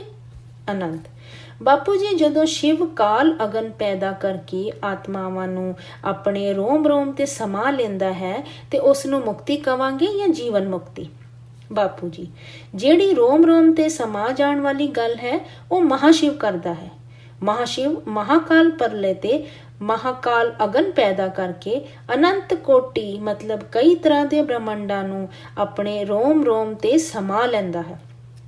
ਇੱਕ ਬ੍ਰਹਮੰਡ ਉਸ ਤੇ ਇੱਕ ਰੋਮ ਤੇ, ਰੋਮ ਮਤਲਬ ਇੱਕ ਸੈੱਲ, ਮਤਲਬ ਉਸ ਦੇ ਇੱਕ ਇੱਕ ਸੈੱਲ ਤੇ ਇੱਕ ਇੱਕ ਬ੍ਰਹਮੰਡ ਸਮਾ ਜਾਂਦਾ ਹੈ ਤੇ ਮਹਾਸ਼ਿਵ ਦੇ ਜਿੰਨੇ ਸੈੱਲ ਉਨੇ ਬ੍ਰਹਮੰਡ ਉਸ ਦੇ ਅੰਦਰ ਸਮਾ ਜਾਂਦੇ ਹਨ।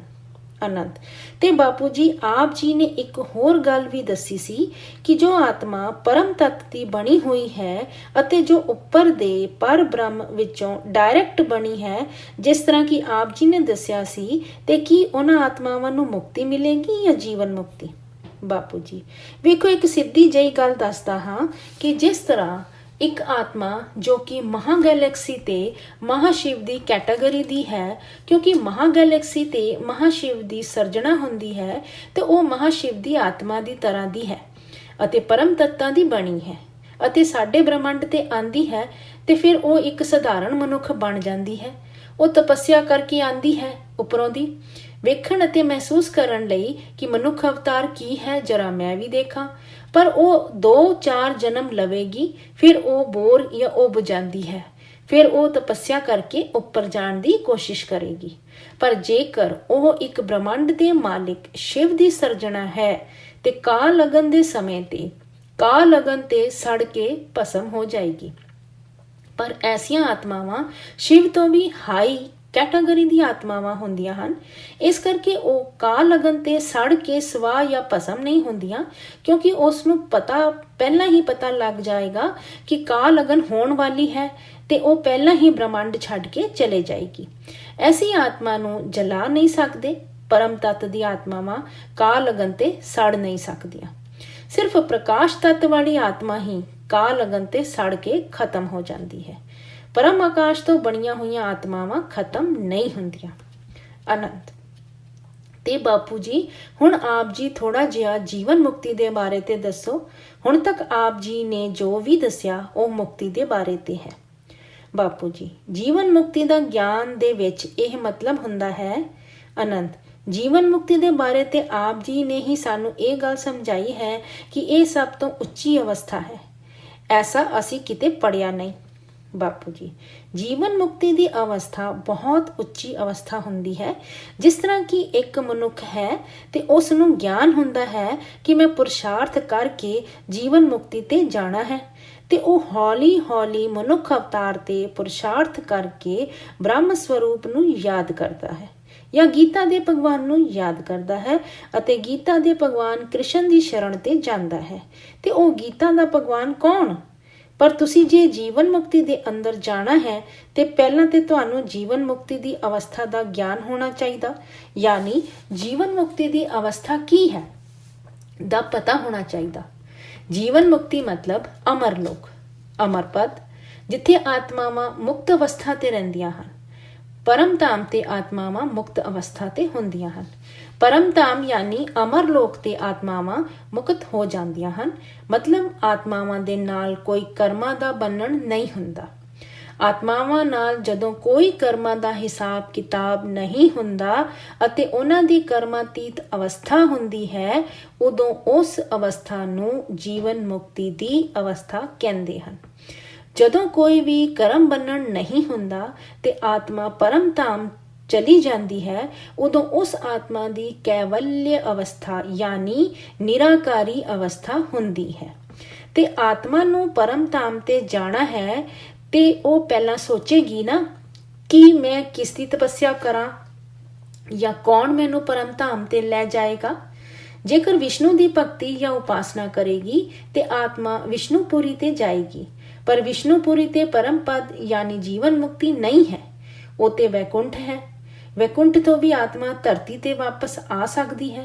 ਹੁਣ ਸ਼ਿਵਪੁਰੀ ਤੇ ਆਤਮਾ ਜਾਏਗੀ, ਪਰ ਆਤਮਾ ਨੇ ਤੇ ਡਾਇਰੈਕਟ ਪਰਮ ਪਦ ਲੈਣਾ ਹੈ, ਯਾਨੀ ਜੀਵਨ ਮੁਕਤੀ ਲੈਣੀ ਹੈ। ਐਸੀ ਕਰਕੇ ਗੀਤਾ ਦੇ ਭਗਵਾਨ ਨੇ ਕਿਹਾ ਹੈ ਕਿ ਤੂੰ ਸਰਵ ਧਰਮ ਪਰਿਤਜਯ ਮਾਮੇਕਮ ਸ਼ਰਣਮ ਮਮ, ਮਤਲਬ ਕਿ ਤੂੰ ਸਾਰੇ ਧਰਮ, ਜਗਤ, ਜਾਤ, ਨਾਥ ਸਭ ਛੱਡ ਕੇ ਮੇਰੀ ਸ਼ਰਨ ਤੇ ਆ ਜਾ।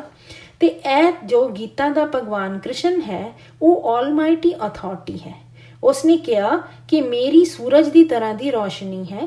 ਜਿਸ ਤਰ੍ਹਾਂ ਤੂੰ ਹਮੇਸ਼ਾ ਸੂਰਜ ਨੂੰ ਯਾਦ ਕਰਦਾ ਹੈ, ਉਸ ਦੇ ਪ੍ਰਕਾਸ਼ ਨੂੰ ਯਾਦ ਕਰਦਾ ਹੈ, ਉਸੇ ਤਰ੍ਹਾਂ ਤੂੰ ਮੈਨੂੰ ਯਾਦ ਕਰ, ਨਿਰਾਕਾਰ ਪ੍ਰਕਾਸ਼ ਨੂੰ ਯਾਦ ਕਰ। ਮੈਂ ਨਿਰਾਕਾਰ ਪਰਮ ਪ੍ਰਕਾਸ਼ ਹਾਂ, ਮੈਂ ਨਿਰਾਕਾਰ ਪਰਮ ਪ੍ਰਕਾਸ਼ ਹਾਂ, ਮੈਨੂੰ ਨਿਰਾਕਾਰ ਪਰਮ ਪ੍ਰਕਾਸ਼ ਦੇ ਰੂਪ ਤੇ ਯਾਦ ਕਰ ਤੇ ਮੈਂ ਤੈਨੂੰ ਅੰਤ ਸਮੇਂ ਤੇ ਪਰਮ ਧਾਮ ਤੇ ਉੱਚੇ ਪਦ ਤੇ ਲੈ ਜਾਵਾਂਗਾ। ਪਰਮ ਪਦ ਮਤਲਬ ਜੀਵਨ ਮੁਕਤੀ, ਜਿੱਥੇ ਜੀਵਨ ਹੈ ਪਰ ਕਰਮਾਂ ਦਾ ਹਿਸਾਬ ਕਿਤਾਬ ਨਹੀਂ ਹੈ। ਇਸ ਲਈ ਮੁਕਤੀ ਕਰਮਾਂ ਤੋਂ ਮੁਕਤੀ ਜਦੋਂ ਐਸੀ ਆਤਮਾ ਦੀ ਸਟੇਜ ਜਾਂ ਅਵਸਥਾ ਹੁੰਦੀ ਹੈ ਤੇ ਉਸ ਨੂੰ ਜੀਵਨ ਮੁਕਤੀ ਕਹਿੰਦੇ ਹਨ। ਕੋਈ ਕਰਮ ਬੰਧਨ ਨਹੀਂ, ਇੱਕਦਮ ਨਿਰਾਕਾਰੀ ਅਵਸਥਾ ਹੁੰਦੀ ਹੈ। ਉਦੋਂ ਆਤਮਾ ਗਿਆਨ ਸਰੂਪ ਹੁੰਦੀ ਹੈ। ਉਦੋਂ ਆਤਮਾ ਦਿਵਿਆਨੰਦ ਯਾਨੀ ਬਹੁਤ ਆਨੰਦ ਦੇ ਸਰੂਪ ਤੇ ਹੁੰਦੀ ਹੈ। ਉਦੋਂ ਆਤਮਾ ਆਪਣੇ ਦਿਵਯ ਯਾਨੀ ਵਿਰਾਟ ਜਾਂ ਵਿਸ਼ਾਲ ਰੂਪ ਦਾ ਅਹਿਸਾਸ ਕਰਦੀ ਹੈ। ਦਿਵਿਆਨੰਦ ਸਵਰੂਪਮ, ਨਿਜਾਨੰਦ ਸਵਰੂਪਮ, ਪਰਮਾਨੰਦ ਸਵਰੂਪਮ।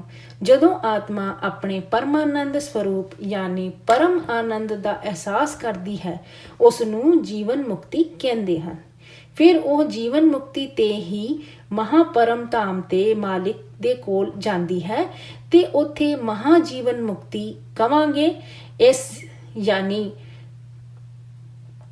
ਇੱਕ ਬ੍ਰਹਮੰਡ ਦੇ ਮਾਲਿਕ ਸ਼ਿਵ ਦੇ ਪਰਮ ਧਾਮ ਤੇ ਉਸ ਨੂੰ ਜੀਵਨ ਮੁਕਤੀ ਕਵਾਂਗੇ। ਮਹਾਪਰਮ ਧਾਮ ਤੇ ਜਾਨੀ ਗੈਲੈਕਸੀ ਦੇ ਪਰਮ ਧਾਮ ਤੇ ਜਾਏਗੀ ਤੇ ਮਹਾਜੀਵਨ ਮੁਕਤੀ ਕਵਾਂਗੇ। ਅੱਗੇ ਯੂਨੀਵਰਸ ਤੇ ਜਾਂਦੀ ਹੈ ਪਰਮ ਮਹਾਸ਼ਿਵ ਦੇ ਕੋਲ ਪਰਮ ਮਹਾਪਰਮ ਧਾਮ ਤੇ ਉੱਥੇ ਪਰਮ ਮਹਾਜੀਵਨ ਮੁਕਤੀ ਮਹਾ ਅਮਰਲੋਕ ਪਰਮ ਧਾਮ ਹੈ।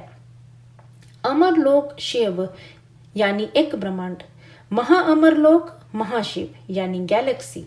इस तो अगे फिर होर अगे परम परम परम परम परम परम महा अमरलोक है। जेकर मल्टीवर्स के उपर भी जाओ, उस तो उपर जाओ जिथे ऑलमाइटी अथॉरिटी रहिंदा है, उस दे कोल जाओगे ते ओह उच्चे तो उच्चा परम धाम है।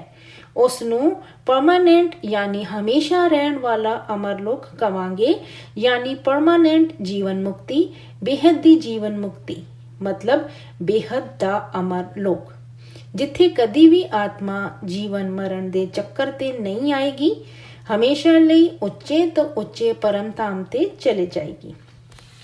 अनंत बापू जी ये अवस्था यानी जीवन मुक्ति की अवस्था है कि सिर्फ परम तत्तां तो बनी हुई आत्मा ही पा सकती है, या इस धरती लोक ते बनी या इस भूमंडल ते बनी हुई जो आत्मा है वो भी प्राप्त कर सकती है। बापू जी इत्थे तुहानूं पहलां आत्मावां दी कैटागरी समझनी पएगी। साडी धरती ते अनेकां प्रकार दी क्वालिटी वालियां आत्मावां हन, बहुत तरह दी आत्मावां हन। जिस तरह की इस ब्रह्मांड ते शिव की सर्जना भी है, मतलब इस ब्रह्मांड दे ब्रह्मा दे राही जिस दी सर्जना की गई वो आत्मा भी है। वो आत्मा ते मुश्किल नाल इस ब्रह्मांड दे परम धाम तक जा सकती है। जिस तरह की मैं पहला भी दसिया सी कि जो आत्मा गैलेक्सी यानी महाब्रह्मांड तो आई है, महाशिव की रचना है, ते उस दे अंदर परम तत्व हुंदा है। ਉਹ ਆਤਮਾਵਾਂ ਪਰਮ ਆਕਾਸ਼ ਤੋਂ ਬਣੀਆਂ ਹੁੰਦੀਆਂ ਹਨ ਤੇ ਉਹ ਮਹਾਸ਼ਿਵ ਦੀ ਉਪਾਸਨਾ ਜਾਂ ਭਗਤੀ ਕਰਕੇ ਮਹਾਸ਼ਿਵ ਤੱਕ ਜਾ ਸਕਦੀਆਂ ਹਨ। ਦੂਸਰੀਆਂ ਕਈ ਆਤਮਾਵਾਂ ਜੋ ਯੂਨੀਵਰਸ ਤੋਂ ਯਾਨੀ ਪਰਮ ਮਹਾਬ੍ਰਹਮੰਡ ਤੋਂ ਵੀ ਆਈਆਂ ਹਨ ਤੇ ਉਹਨਾਂ ਦੀ ਕੈਟਾਗਰੀ ਥੋੜੀ ਹਾਈ ਹੁੰਦੀ ਹੈ ਤੇ ਉਹ ਤਪੱਸਿਆ ਕਰਕੇ ਯੂਨੀਵਰਸ ਤੱਕ ਜਾ ਸਕਦੀਆਂ ਹਨ। ਇਸ ਤੋਂ ਉੱਪਰ ਹੋਰ ਵੀ ਹਨ, ਗ੍ਰੇਟ ਯੂਨੀਵਰਸ ਤੋਂ ਆਈਆਂ ਹਨ, ਇਸ ਤੋਂ ਵੀ ਉੱਪਰ ਹੋਰ ਗ੍ਰੇਟ ਯੂਨੀਵਰਸ ਤੋਂ ਵੀ ਆਈਆਂ ਹਨ ਤੇ ਜੋ ਆਤਮਾਵਾਂ ਜਿੱਥੋਂ ਜਿੱਥੋਂ ਦੀ ਆਈਆਂ ਹਨ ਉਹ ਉੱਥੇ ਤੱਕ ਜਾ ਸਕਦੀਆਂ ਹਨ ਅਤੇ ਗਿਆਨ ਵੀ ਉਹ ਉਨਾ ਹੀ ਲੈਣਗੀਆਂ। ਜਿਸ ਤਰ੍ਹਾਂ ਬੇਹੱਦ ਦੀ ਆਤਮਾਵਾਂ ਬੇਹੱਦ ਦੇ ਬ੍ਰਹਮੰਡ ਦਾ ਗਿਆਨ ਲੈ ਰਹੀਆਂ ਹਨ, ਸਾਡੀਆਂ ਕਈ ਗਿਆਨ ਦੀ ਵੀਡੀਓਜ਼ ਹਨ, ਜਿਸ ਤਰ੍ਹਾਂ ਯੂਨੀਵਰਸ ਦੇ ਗਿਆਨ ਦੀ, ਗੈਲੈਕਸੀਆਂ ਦੇ ਗਿਆਨ ਦੀ ਵੀਡੀਓਜ਼ ਹਨ ਤੇ ਉਹਨਾਂ ਤੇ ਉਸੇ ਬ੍ਰਹਮੰਡ ਦਾ ਗਿਆਨ ਦਿੱਤਾ ਹੈ। अनंत टूडेज मल्टीवर्स के बारे ते 21 पीढ़ी के बारे ते आप जी ने अपनी वीडियोस ते ज्ञान दिता है। बापू जी मतलब कि 2101 कला का बेहद के ब्रह्मांड का ज्ञान यूट्यूब ते वीडियोस के राही दसिया होया है ते जो बेहद की आत्मा होएगी वो बेहद का ज्ञान सुनेगी, क्योंकि ऑल माइटी अथॉरिटी यानी सर्वशक्तिमान परम पिता परमात्मा जो कि बेहद के ब्रह्मांड का मालिक है, वो आके पूरे मल्टीवर्स नू चेंज करना चाहता है। उस दे लई उसने बेहद दी आत्मावां दी सर्जना की है। अगे बापू जी दसते हैं कि मैं बेहद दी आत्मावां दे बारे ते इस तरह दसिया है कि धरती ते वो 9,16,000, 1,008 अते 108 हैं ਤੇ ਉਹ बेहद दी आत्मावां बेहद ਦਾ ਗਿਆਨ ਸੁਣਨਗੀਆਂ ਅਤੇ बेहद ਦੇ ਬਾਪ ਨੂੰ ਜਾਣਨਗੀਆਂ ਤੇ ਉਹ ਆਤਮਾਵਾਂ ਉੱਚੇ ਤੋਂ ਉੱਚੇ ਪਰਮ ਧਾਮ ਤੇ ਜਾਣਗੀਆਂ ਤੇ ਇਸ ਤਰ੍ਹਾਂ ਉਹ ਆਤਮਾਵਾਂ ਨੰਬਰਵਾਰ ਹਨ।